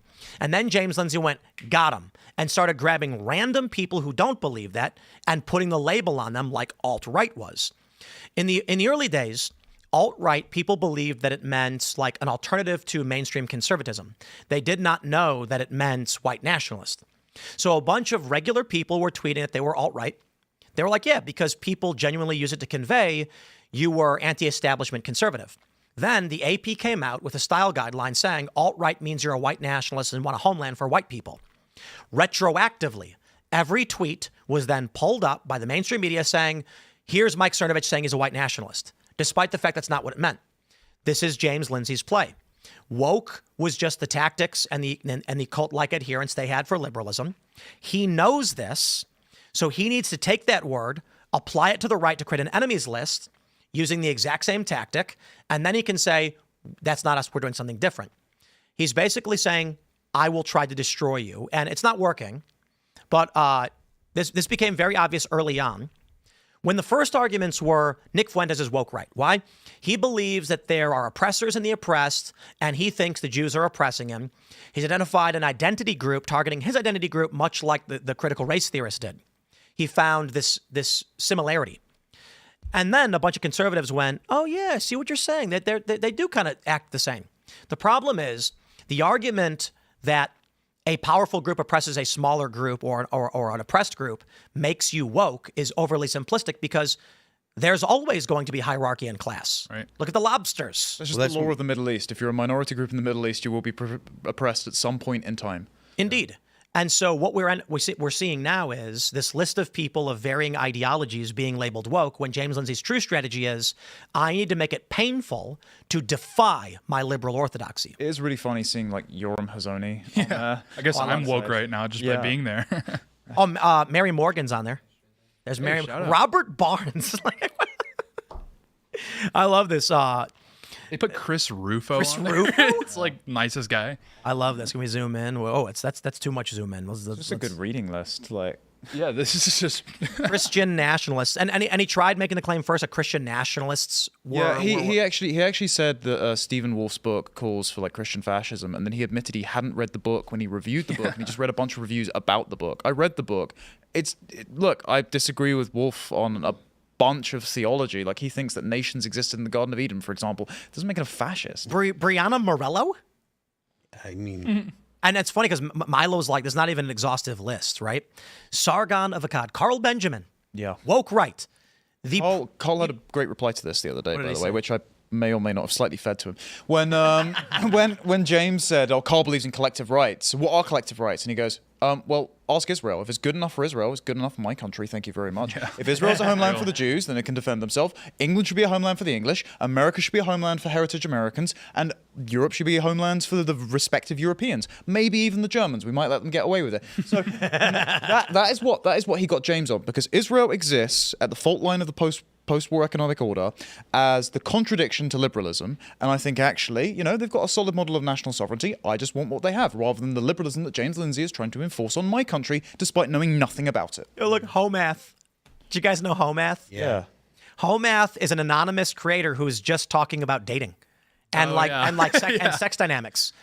I don't think I've ever seen anything from Homath where he's talked about nationalism, Israel, collectivism. He's literally just talked about typical, like, with all due respect to Homath, a lot of what he makes is standard science of sex stuff. Like if you read a book on human mating practices and stuff, he just draws pictures and shows it. He's just David Buss with crayons. That's it. He's woke right. So yeah, it is kind of sad, but not really going anywhere. I do bring this up to some people if you're wondering. Someone actually super chatted and asked about my thoughts on it. The simple version is the effort Lindsay is taking by calling people woke right is classic wokeness when they called everybody alt-right or white supremacist. It's like, if they call me a white supremacist despite being mixed race. They called Larry Elder the blackface of white supremacy. They use a blanket term to insult a large group of people of disparate races and ideologies. What they're really saying is it means bad guy. Wokeness was the cult-like adherence, and this is my opinion. Maybe I'm wrong. And the idea was, don't be bad guy. What's bad guy? Well, if you're a right-winger, you're a bad guy. But we're going to call you a white supremacist if you're a right-winger or far right. James Lindsay's in the identical tactic, but he's calling it woke right because he's trying. It's an Alinsky game. Accuse your opponents, your enemies of doing what you're actually doing. He's saying woke right means bad guy, and if you defy my orthodoxy, you're a bad guy. Awful lot of Jews on this list of Nazis. I just happened to notice that. I know. Jack Posobiec. Yeah. And the categories are so fluid. I think you could put a lot of different people in a lot of the different categories. Mm. I just love that Mary's on there. Yeah. Sargon of Akkad. I also love that Milo didn't put Carl Benjamin. He put Sargon of Akkad. He has Pat Buchanan up there. Wait, what? Yeah, Pat Buchanan. Put him in Paleocon. Under Paleocon? Gottfried. Oh, yeah, he does. Pat Casey's flattered to be right under. Pedro Gonzalez. And I mean, I'm not sure. I know this is a list of people that Milo, came up with that he says that Lindsay has called woke right. But I mean, part of the thing that bothers me most about what Lindsay has kind of been doing lately is that he has such a massive blanket term. He's been using it as this massive blanket term, and I think it is accurate to say basically it boils down to anyone that disagrees with him, he starts calling them woke right, and it's like it's mean girl tactics. That's it. And it is exactly what the left was doing when you defied. So I'll put it like this, right? I'm clearly like a moderate liberal kind of guy in a lot of ways. Conservatives say Tim's not a conservative. Milo said that I defy typical political definition, and to the woke, I'm far right. And when people work with me, Gavin made an interesting point yesterday, and maybe he's correct. I don't know. He said, Ben Shapiro's a gateway drug, but it's people like you and me that make it okay for liberals to come and join the right. Because I'm not a suit-wearing, stodgy, Thanks. Guy. Well, that was the point he was making. He said regular people don't want to be in suits in the office, and this traditional conservative approach is off-putting to regular people who they don't live this way, right? They don't experience that. I'm not saying he's right or wrong, but the reason why I'll tell you something fascinating. We work with people all the time. We recently started working with a new contractor who told us almost immediately they got text messages from people saying, stay away from Tim Pool, watch out for him, he's far right. And the dude was like, yeah, I've hung out with him, I've met him, none of this is correct. Why are you saying this? The reason is Ben Shapiro, they don't need to say anything about. Ben Shapiro will tell you he's a conservative, he holds these views, he has faith in God, he's Jewish, pro-life, etc. And they're like, he's already in a different camp. But Tim Pool's a liberal guy who's going to call out all of our lies. He's dangerous. Stay away from him or else. So these people get threats that they're going to lose their sponsors, lose their job for going anywhere near me. Threats they don't get when they are seen hanging out with your run-of-the-mill conservative. I think it's because the cult is scared that there are people who will call out their lies who are approachable by liberals. A regular liberal says, I don't want to be conservative because conservatives are bad guys. But Tim Pool's not a conservative, so what do they say? Tim Pool's far right, even though I'm not. There's maybe an American thing as well, because you'll know this because you're kind of plugged into the UK scene. There's no young equivalent to Tim. There's no like skateboarding, beanie wearing, like t-shirt wearing guys. They're basically all like loudmouth tradcaths in suits in the pub. Yeah, but Tommy is a working class guy. Tommy's Yeah, not but that codes differently. Like he's I know. still in the box. He's not in your box of I where know. there's cross pollination. He's very much in the working class populism box. There's no countercultural figure like you or Gavin, for example. I mean, like football hooliganism's as mainstream as it gets. Exactly. Let's jump to this next story and call out the right. We got this Nick Sorter. Beware. Large accounts are being paid to attack Trump's tariffs on India to their MAGA audience. Posts with the exact same talking points went out at practically the same time. And of course, no disclosure. Many of these accounts are foreign, don't fall for this. So here's an account that says community notes and violations. America and India should stand united. Slapping tariffs on India over oil won't hurt Moscow. It'll spike prices, blah, blah, blah. Brown And hands we've got type this. Defiant Generic L's. stained hands type this. We have Defiant L's saying India has always welcomed Trump with an open arms. Hitting India with tariffs over oil won't punish Moscow. Why are they all quote tweeting Elijah Schaffer? It's a very salient question. Oh, that's interesting. Did Elijah have a tweet about this? Yeah, he popped off with like a really pro-India. Really? Yeah, randomly. I wonder, the L is on me this time. Defiant L's, same tweet. Which one? Defiant, scroll down. Defiant L's, quote tweeting They Schaffer. all quote tweeted the same tweet, and his was like a pro-India tweet, just kind of out of the blue. Weird. But I think he may have been. No, this is the same tweet. Okay, right. They just said the L is on me this time. He's quote tweeting what he Oops, said. I accidentally took money from a foreign lobby and attempted to undermine the U.S. My bad, guys. Wow. This is exactly. Remember when, like, a few months ago, when they were trying to yank Coke off of SNAP benefits and all these random accounts? It's like, It's like, wait, you want people on EBT to get sugary drinks and ice cream cones? Like, what? yeah, Oh, these people are scumbags. I'm going to pull up a list of all of them and call every single one of them out. base. Let me see. How do I search for this? Because I was pulling up a bunch of these accounts earlier. I will say, though, that giving India internet access means that its reputation will now never recover. Yeah. The amount of things that online Indians have claimed to have invented, like spoons and the number zero, obviously not indoor plumbing, it's just gotten completely absurd. Here are the accusations that I'm not going to say are verified. This is just a tweet someone put out. It's got 1,500 retweets. It's from Aesthetica on X. Yeah, he's been doing good work recently. 500,000 reporting followers. on that girl with the knife and the axe. Yeah, he's so good. Aesthetica says list of paid propaganda accounts who took money to shill for India. Gunther Eagleman, Election Wizard, Chuck Colesto, Ianon Patriot, Ryan A. Fournier, DC Drano, Matt Wallace, Defiant L's, and CN Violations. Am I missing something? And you can see all of these people all of a sudden shilling for India. I believe that they should be banned. I don't believe that they should be allowed to lobby on behalf of a foreign government undisclosed to the American people.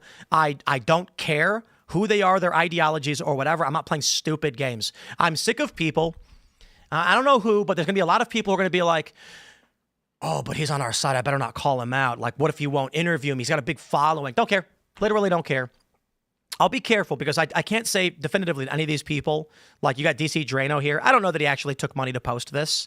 He actually says El Salvador, the media wants to paint El Salvador, Argentina, India, etc. as problems, but the CCP is a true threat. I don't know. That's the line that everyone's been saying. Can I just add a? I do agree I that wanna- CCP is the I want to truth. clarify. No, this. Indians the true threat. I want to. Okay, let me clarify this for let me clarify this for DC Drano, who did not explicitly come out and attack Trump's tariffs on India. Simply made a post that was critical of the CCP. I want to make sure this is clear, and sorry for interrupting, but I want to make sure we say this definitively right now. That it does not appear that he is in line with the other posts that were clearly lobbying for India. Just because he mentioned India doesn't mean he was paid to do this. And I think it's important to make sure we state that because I don't want to accuse anybody of something they did not do. Now, as for these other posts, the images we have, many of them outright were defending India and saying we shouldn't tariff them all at the same time. And it appears that some other accounts have outright stated that they were lobbying. So a little bit of context that I've heard from Washington Whispers. You know the recent pipeline between posters and the administration? Obviously, most posters noticed that as soon as that Sikh driver, the illegal immigrant, made the U-turn, before they found out they had killed a Haitian family, they thought they were white. And so there was a lot of anti-white hatred being emanated from the Indian subcontinent, these sort of things, ever since, Vivek... Fundraisers, too. Yeah, Vivek insulted American culture and said that actually working like a giant ant hive country is much better. The sort of salience of India being a negative force has been growing, and it was recently mentioned on NatCon on Tuesday by Eric Schmidt, senator, the H-1B visa system is being exploited by Indians and that this should just be stopped entirely. India should not receive any visas whatsoever. I have heard that the Indians put in a very concerned call around DC to try and butter up a few senators and Congress people to try and get them to thwart this block. What's the tariff that Trump is putting on India? What's the percentage? Do you know? I don't know the percentage. I'm Let afraid. me look this up real quick. But there is a general trend away from divesting against India. I know Israel's like cutting a deal with India. I mean, look. I'm sorry. Just look at this. Like Politico, we're at DEFCON 1. India bruised by U.S. tariffs, cozies up to Russia and China. Yeah, I agree. That's not a good thing. No, India. I mean, there's however many billion of them. 50% is the announced tariff on Indian exports. Because of what we just saw on X, I want the Trump administration to set it at 75. Yeah. I want India to be punished for daring to insult the American people with this attempt. Make the double the tariffs, Trump. Put them at 100%, and publicly state if you try to pay personalities in our country to shill on behalf of you because we, the American people, voted a man who's going to put tariffs in place, we will punish you twice as much. Crank it up. tax remittances too. Yeah. Yep. That too. I mean, everyone knows my opinion on remittances and immigration and stuff. Yeah. And India. Well, I mean, I've had historically I've had a favorable opinion of India. This is like up until Pre-1947. Yeah. No, I mean, but I don't think that India is as much of a threat as China is. I think China is a significantly But no more one's serious saying threat. that. He said that just a few minutes No, I did. ago. No, I did because I live in Britain, right? And Right. India is entirely ethnically captured. Yeah, and so to you, Indians. to the UK, I get what you're saying, but to the United States, China is They far are more a military more serious and threat. economic foe. Are Yes. Chinese nationals, other than students, of course, flooding your country with their co-ethnics? Like, are they infiltrating sectors that Americans could do? Are they, whenever one of their co-ethnics kills an American, they're lobbying on their behalf? What I'm talking about is purely a geopolitical, not about an invasion area.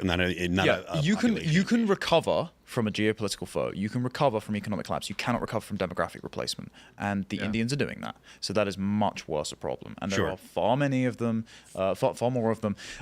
That's partially because that's because the whole subcontinent was British colony before, and so the British feel like we owe these people free. Well, it's because we've got the 1948 British Nationality Act, which was passed by a bunch of socialists following the Second World War and post-colonialism, which allows them to vote in our elections even if they're not citizens. Oh, that's a So Indians, Pakistanis, Nigerians, they can just come over and be like, yes, I'll just vote for the Indian. That's a Well, there's also, there's a stat which is horrifying, which is they could distribute 10 million Indians to every country on Earth and still have well over 1 billion people left. At NatCon, there was a guy who was saying that he was on a panel about the threat of Islam in the US, and he was yet again saying, it's just Islamists. It's not, the moderate Muslims aren't a problem. For example, we've taken a bunch of Muslims from a bunch of countries. We've taken in 0.1% of the population of India, and I was like, you've taken in What's that, 3 billion? 13 million Indians? Yeah. Why have you done this? Yeah. It's just insane. Yeah, I mean, ultimately, their image is just in the just from the toilet? from the toilet, if you will. Yeah, because just from the layman's perspective, when you see the videos and the interactions, these sorts of things, it's because before the internet, really just before Twitter in the last 10 years and Instagram, India was seen as this mysterious, this spiritual country, the Beatles, India. Indian immigrants were seen as a poo, hardworking family. Right. Yeah, and then that was the what I was referring to. Which and in all fairness, I don't like to give the Canadians many W's because they're really they self-harm, unfortunately. But the Canadians were really leading the charge on the India because they got flooded 10 years ago, 15 20 years ago at this point, and it's they saw immediately what the volume that massive of a volume of immigrants could do to your country. And it's grim up there. I mean, the lines out the door for applications to apply at a coffee shop. If you're a young person in Canada, you're completely cooked. And I mean, it's Exhibit A really for why Indians are more of a threat. The problem is en masse as well. Like many countries from the third world, it's not just a problem of transplanting their culture because it's a deeply held privilege because of rates of cousin marriage in that part of the world, because of the clannish family networks. They don't think very individualistically. They only extend moral consideration insofar as you're a member of their family, you're a member of their faith, you're a member of their shared ethnicity, and so you aren't going to get the same civilization if you input that ethic and that ethnicity into America. You're going to get India at the end of it. You're not going to get a lot of Indians who act like they're Americans. Well, you just ask anyone in tech, they'll say these listings, they list them exclusively for other Indians. Like they exclude everyone else, not just like everyone else. Western countries need to rethink their concept of immigration entirely. And specifically, the UK needs to do it real soon. And I think that it's happening over there. I think that it's a good thing. But even in the US, I mean, I want to see an end to immigration for like a decade. Yeah. We don't need to have any more immigrants for 10 years, end all H-1B visas. The only exception I would make is the O-1 visas, which are actually really, really good asset type people to the United States. Well, and at the very least, we need country caps, because we do have country caps on visas. And it's like, if you are going to maintain a level of immigration, which should be, in my opinion as well, it should be frozen for an extended period of time. It's like you do need to prioritize easiest to assimilate into the United States and prioritize those people, and then it should shrink like a pyramid all the way down. But I mean, I concur. I think we need a moratorium for decades, probably. I think the public-facing plan economically is going to be, everybody should be told to expect a population decline and what this is going to mean for businesses. We need a comprehensive plan on how local communities are going to adapt to that now, so that in 5 years, we don't get the rug pulled out from under us. Yep. Right. Well, I mean, and I've pointed out before, is India, for example, their fertility is dipped below replacement. So it's like, just from a very liberal perspective, if you're using immigration as a stopgap for the birth rate, that's not going to work for much longer. For like 20, 30 years, India is going to start dropping in population. So it's like, you're running out of people across the world. So I'm just speaking from a liberal perspective of like, they can't even use immigration to backfill the population. For much What longer. perspective was that, Tate? What perspective was that?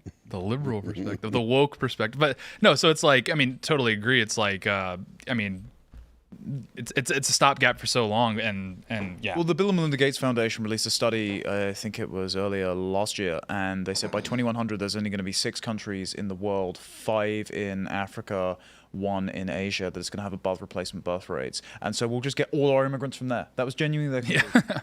Yeah. So it's just utterly ridiculous, and it's really difficult for those countries to build as well, when you're just taking like the entire bottom half of their country, because we're taking all their like cheap labor away from them. Like they're like, oh, they're sending, like, we're skimming the cream. It's like, that's not what's happening at all. Like the elite are staying in those countries. We're scraping the crust. We're scraping the crust. Yeah. I want to grab one more segment because we haven't gotten to this one yet, and I would like to talk to you guys about Floydgate. I'm going to get arrested, aren't I? Floydgate.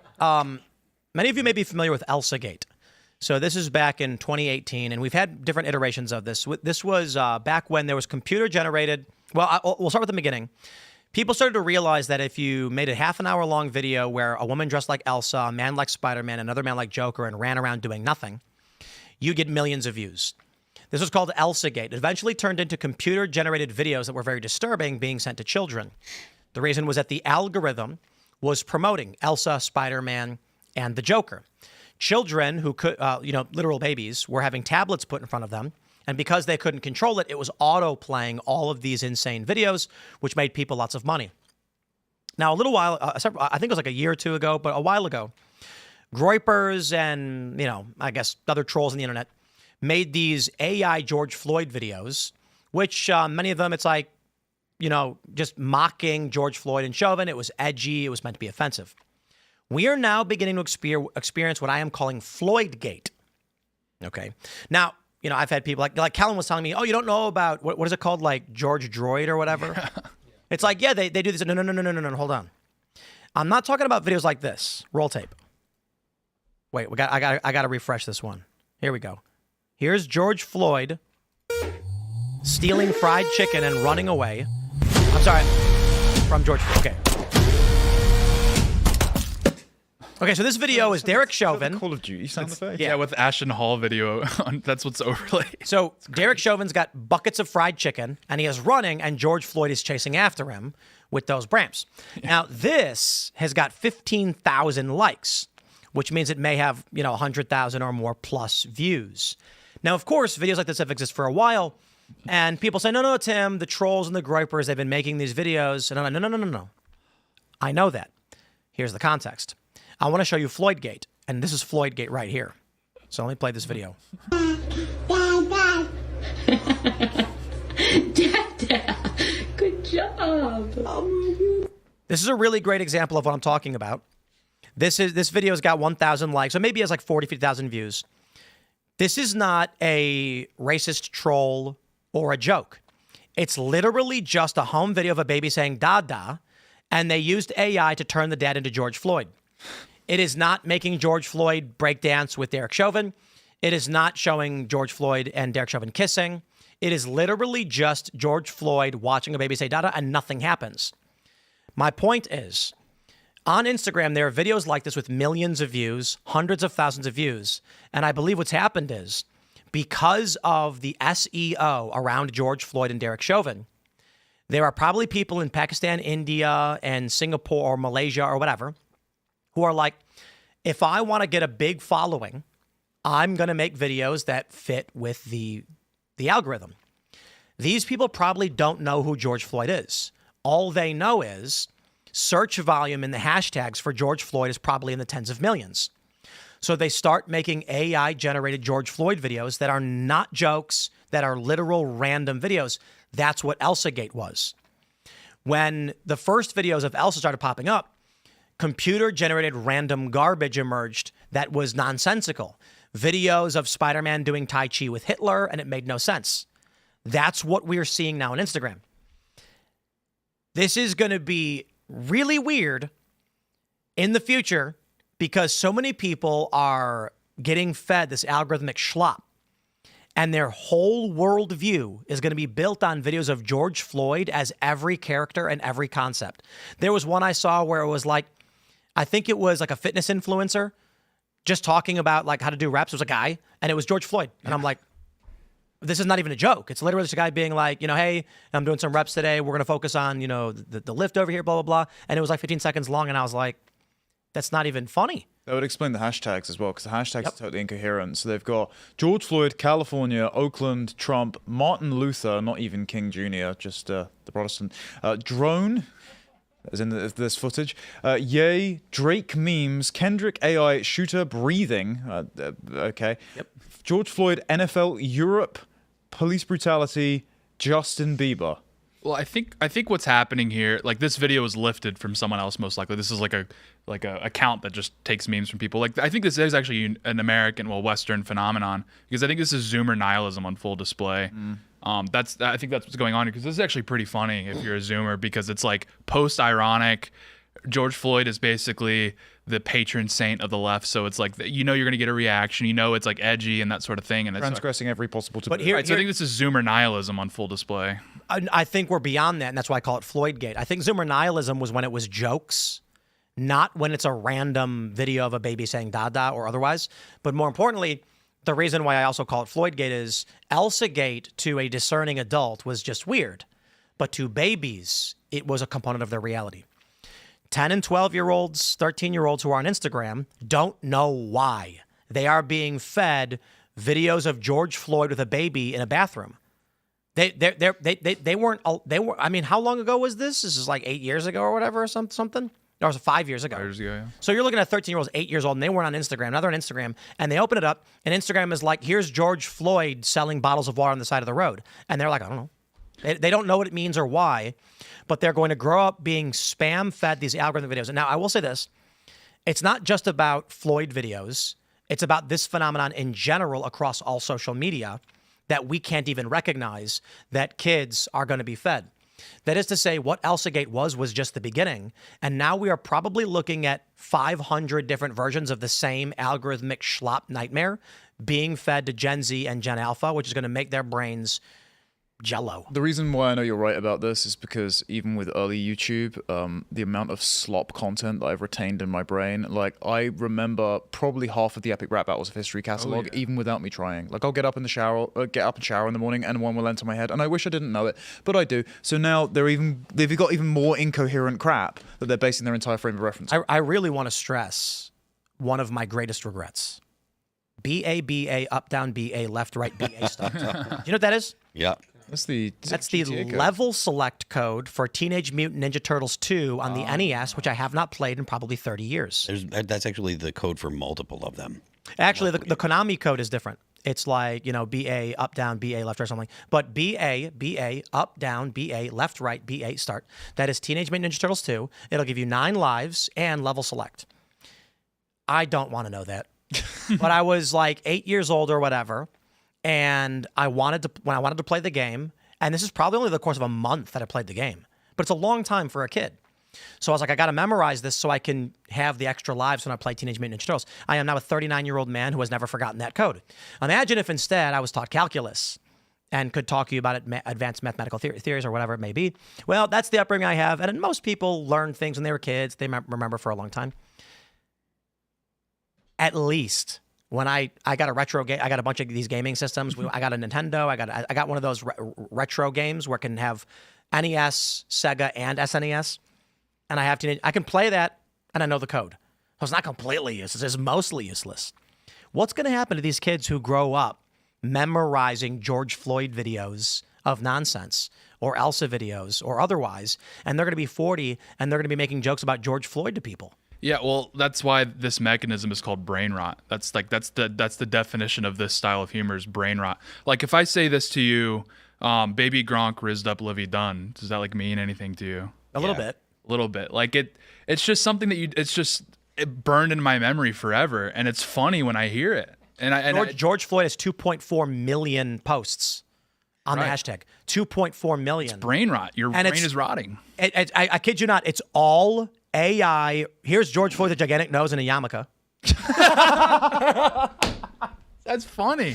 That's hilarious. That's not an Indian is not capable of that level of humor. I understand the trend of making the Mexican jokes. is though. Maybe, yeah. Like I'm not calling out the fact that people are like, haha, let's use George Floyd as gags like that. I'm pointing out videos like this. There's a bunch of them that aren't even jokes. That it's getting to the point where you're watching a video of a guy going through a drive-thru and being like, I'll take a number one with extra ketchup, and that's it. And it's George Floyd, and you're like, people are just making anything now to hit the algorithm to get those views. Yeah. And why not? Some of them might hit. You know what I mean? It would get me. There's an MMA one, 7.4 million views. 1 million views on a guy in a Burger King hat yelling, "Nit." This is crazy, dude. Like I feel like if I showed Tim my George Instagram Floyd eating Reels ice cream. feed, it would be like a devastating moment. I think you'd probably fire me. Mine It's bad. are just ducks, donkeys, and like sweet cartoons. Oh, mine is My like wife sends this, me. basically.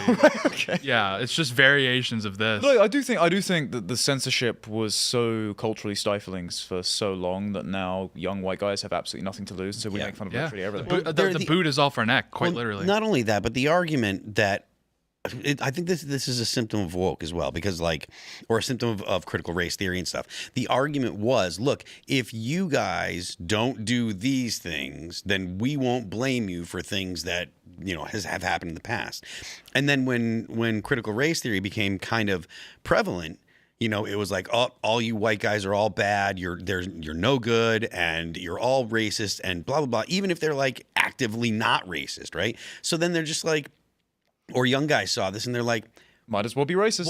Well, I mean, what's the benefit from not engaging in these jokes? They make me laugh, and you're going to call me these names anyways. There's no reciprocity in it. It's like, oh, you can do, no matter what you do, you're always going to be bad. So why should I try not to? I can make these jokes. They're funny. They make me and my friends laugh. I actually have a quick question. As I'm looking through all these George Floyd posts, one of them was political and talking about how Derek Chauvin is a political prisoner and should not be in prison. How much of this is to drown out people who were making posts calling out the lies of the George Floyd riots? You can't find it now. When you look at the hashtag, there was one post where it was like it was breaking down why Chauvin, like why he shouldn't be in prison, what was wrong with the case. But every other post is drowning out all those stories. And we have an actual news story with a real political and judicial crisis in that George Floyd should not be in prison. But he is. Derek Chauvin, not George Floyd. I'm sorry, Derek Chauvin. Well, both. George Floyd should, yeah. Yeah. George Floyd should not be in prison. He's not alive anymore. Disavowed. But my point is, whether it's intentional or not, these memes are drowning out the people calling for justice for Derek Chauvin. That's a good point. Maybe it's an op. I don't know. I think people just find it really funny. It might be linked to the prior story where it's not dead internet theory, it's just Indian theory. Yeah. The third world are just... Well, also, it's like Phil was talking about, like, there's also just a containment breach where, like, the left can't cancel it. They can't cancel people at a high volume like this, where, like Tim said, there's a million George Floyd reels. You can't cancel everyone. So it's like, it's just a containment breach. It's not even about that. It's the, bro, all of these videos on, This one fly really wants to land in the microphone. I'm going to let him. It's a woke fly. He just lands on the microphone. All these videos that are just like racist humor, and a lot of them are the repeated jokes. Okay, you guys talk while I kill this fly. There's no guarantee that these people are even from the U.S. These accounts could be made anywhere, and because of the internet, you not only can they be made from anywhere, but it's probable that things like George Floyd no longer are contained contextually to the United States. That's exactly what it is. Yeah, it's like they could be. Like people in Southeast Asia will get the joke. That was the point I was saying. Exactly about, what it is. Yeah, that's what I was saying about Malaysia. They don't care about the joke. Right. They don't know. Yeah. All they know is they go into their bot farm warehouse, and the guy says, "We need to get 5 million views today." Now, here's the thing to understand. We as podcasters and creators, we look at our content and we're like, how many views did I get? Our sales reps will be like, hey, you over the summer you averaged 500, 600,000 views per episode or whatever. So we can sell ads at this rate. And we're like, okay. And we do sponsorships. It can range from it could be like 5,000, 10,000, or for live events, we've done $100,000 sponsorships before. Big numbers. Based off of one company, small amount of employees. What they do in India is they've got 500 employees in one room, and they say, just get 100 views each, and we'll make $1,000. That's a lot of money for these people. So it doesn't matter on this post that may have only gotten 12,000 views. It took them 10 seconds to make. They don't know what the joke is. All they know is there's 2.4 million George Floyd posts. Mm-hmm. So people are attracted to that search term. Make whatever you can, blast it out. Yeah. Yeah, dead internet theory. Yeah, it's just probably like one guy made this, and now they're all just lifting it from each other and reposting, adding a million hashtags. I actually like what you said about India theory or third world theory. They are bots. There's 10 guys in Turkey operating 500 accounts, but it's largely the third world realizing that Instagram. I don't think Instagram is monetizable, but they can do sponsor spots. Yeah, you get cash from Instagram. If you pay for the membership theme. Yeah. Oh, right. Scheme, rather. But largely with YouTube, with TikTok, there are ways to monetize, and X especially. Remember the post from those Indians where they're like, happy payout day? Yeah. Yep. Yo, Elon needs to ban these people. It's literally turned into millions, but he probably likes the numbers. He's like, look at the big increase. Millions of Indians, Malaysians, and Turks are spam posting and responding to each other. Yeah. So what they figured out is they'll post, how are you? And then they'll respond to each other nonsense to generate revenue. And everyone in the U.S., all our revenue went down. Because only verified engagement counts. So if verified accounts replying to each other, then, yep. So there's a finite pool of money that's coming into X. A bunch of third worlders started creating all the replies and generating all the views. And so the pool of money was spread out. And now we in America who make real content are getting less money. It's almost pointless. Right. I mean, revenue's way down on X and getting worse. I think we need a region lock. I should be able to go on X and say, don't show me anyone outside of these countries. Yeah. Well, yeah, with Instagram, it's even worse. It's that they build their account up and sell it. Like you can go to these like black market Instagram buying pages or whatever, and there's millions of accounts listed on. There's like, I have 20,000 followers, and that's what the price is. It's crazy. We got to go to Rumble Rants. I know we went a little long, so smash the like button, share the show. The uncensored portion of the show is coming up in about 15 minutes. You don't want to miss it. It's going to be at rumble.com/Timcast IRL. Sign up for Rumble Premium using code TIM10. You save $10 on your annual membership. And join our Discord server. We got more Culture War events coming up. Tomorrow's going to be fun. We're debating the deployment of the National Guard. And shout out to Pisco Liddy. I have no idea how he intends to debate me, who is from the south side of Chicago, when he is not. But it'll be interesting anyway. All right, Shane H. Wilder says, I'm more concerned about the attacks on Christians by the left in general. My parish was broken into 5 times, and we found out that it was people from Planned Parenthood at our protests. Whoa, really? Jeez. Yeah. Jeez. St. Miles says, America must liberate Britain and Ireland. So true. I mean, we appreciate the interventions thus far. Nigel Farage was just actually over here testifying in front of the House Judiciary Committee, and he did compare us to woke North Korea, and I think that is it's pretty apt. Yeah. There was a campaign by UNICEF called Take Poo to the Loo. Yeah. Where they had to encourage people in India to use toilets. because it is extremely common for people in India to just go where they stand. Have you seen all of the Australian government announcement videos for Aboriginals by any chance? No. There's an entire afternoon that you'll enjoy. Basically, so one of them, we can watch them after maybe on the Uncensored show. One of them is an info video telling Aboriginals not to sleep in the road because there was an epidemic of Aboriginals because they're nomadic people just unfurling their blankets and sleeping in the road and just getting run over. What? Yeah, and then there was another one. I think it was UNICEF backed. There was a rap song by Aboriginals saying, "Don't be rama rama, don't sniff petrol. Petrol belongs in a can," because there was an epidemic of them sniffing petrol. And so the Australian government had to develop a non-sniffable petrol because the Aboriginals just got addicted. The sniffing. Yeah. Like huffing. Yeah, like smelling glue. Yeah. We're going to play those and learn about the plight of the Aboriginal in Australia for the uncensored portion of the show. Please join us. All right. Xbox Lad says Trump should blockade the cities that don't want the National Guard there. No one in or out. Let the cities burn down. Omega Rosetsu says Blair White is going to be big mad about this. Blair already gave 2 cents about the issue, and well, Blair doesn't agree that neither guns or trans to be the issue. Mental health, however. Yeah, I don't think we should. I don't believe we should ban people from having guns. The Second Amendment doesn't say the right to keep and bear arms shall not be infringed unless someone thinks you're crazy. It says shall not be infringed. There is the issue of due process if you commit a crime, but if we go in that direction, what's going to happen is liberals are going to they're going to diagnose you when they feel like it. You're going to get a city doctor who doesn't like you, who's going to say, based on the behavior this person's exhibited, I think it's fair to determine they are suffering from this ailment. And then a cop shows up to your door and says, listen, the law says that if you're diagnosed, we take your guns from you, and they will do it. That being said, I don't want crazy people to have guns, but I do think it's a great move by the Trump administration because now it forces leftist organizations and liberals to go to the Supreme Court and argue on behalf of gun rights, which could open the door, either way, for a massive expansion of gun rights.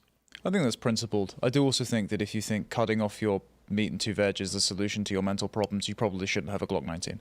I agree. If you are willing to self-harm, that I agree. If you are documented as self-harming, then you are a threat to yourself and others. Yeah, but I would say that's everyone on HRT, everyone on cosmetic surgery, like.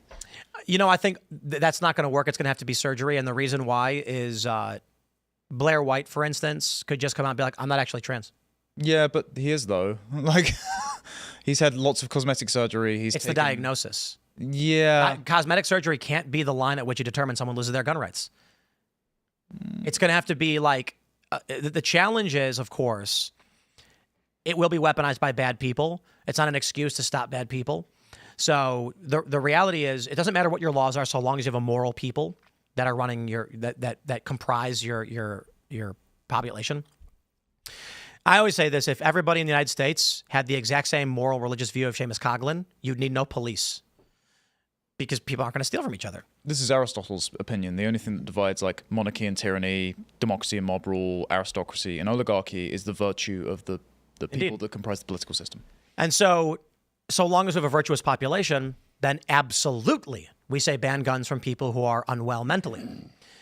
But the fact that we have this debate over, the left will do it to us, shows that our society is not virtuous and it's broken.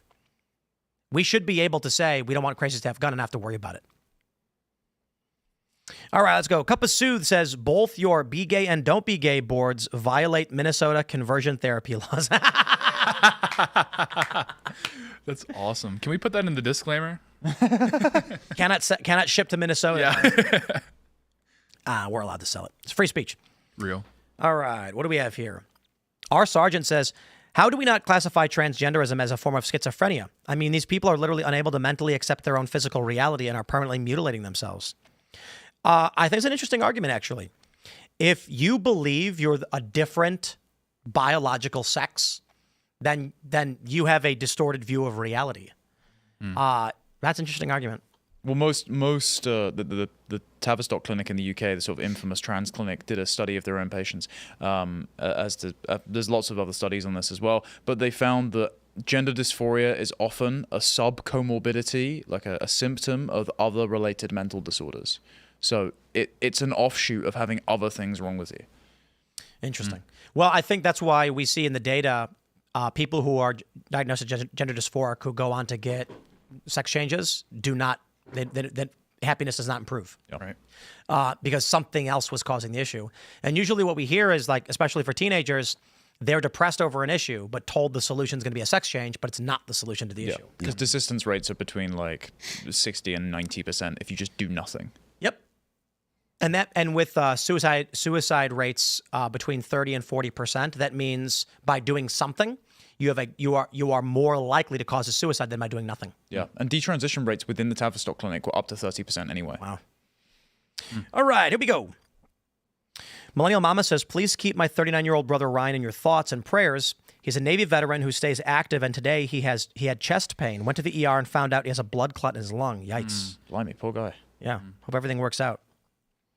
Heron Gaming News says, Tim, it's so good to see you. I thought Ian took you to his spaceship and did experiments. No, the best conspiracy theory was that I was working with Dan Bongino on redacting the 33,000 Epstein files that got released. It took 3 weeks. Yeah. All right. Corbin says, the British created Pakistan in 1947, and now you are overrun by them. Do you all regret it now? Also, what is the opinion on the Sikh migration globally?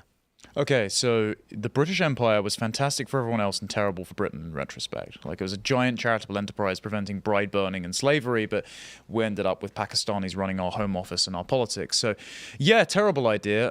If we gave them independence, I'd love to shut our doors to them forever, and they should basically all go back. As far as Sikh migration, look, they might be charitable people and they're good warriors, but their religion doesn't belong in my country. Pro-Khalistan independence movements don't belong in my country. If you'd like to agitate for that, go elsewhere.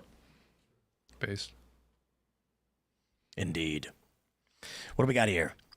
Tyrant God says the UK has also been arresting U.S. citizens for things they have said online on U.S. grounds upon arrival. Don't fly to the UK. Is that true? He's referencing Graham Linehan's because he made those tweets while in Arizona. But he's saying they've also arrested U.S. citizens. That's probably what he's referencing because Graham, he probably thinks Graham Linehan is a U.S. citizen. I don't think when he added the word also. The context was we said Graham Linehan was from Ireland. Yes. Made the tweets in America.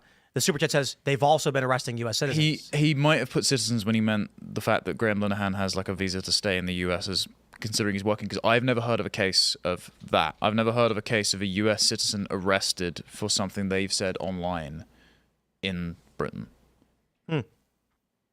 Like we arrest like Nigel Farage warned Americans. Could be. Yeah, Yeah, because it sets the precedent. We arrest 12,000 people a year. At least, actually, sorry, because a bunch of police forces didn't give the data over when asked. Well, you know, it all went wrong with that Count Dankula guy. You know? R.I.P. to Buddha.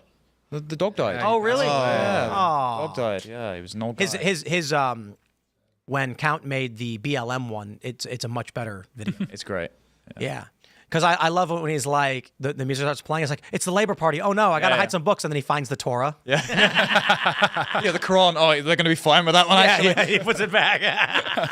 Did you watch his most recent video on why Indians keep getting hit by trains? No. Yes. Please watch it. Right, okay. So it's not just that they are status seeking because of the caste system. It's not just because they have low IQ and impulse control because of cousin marriage.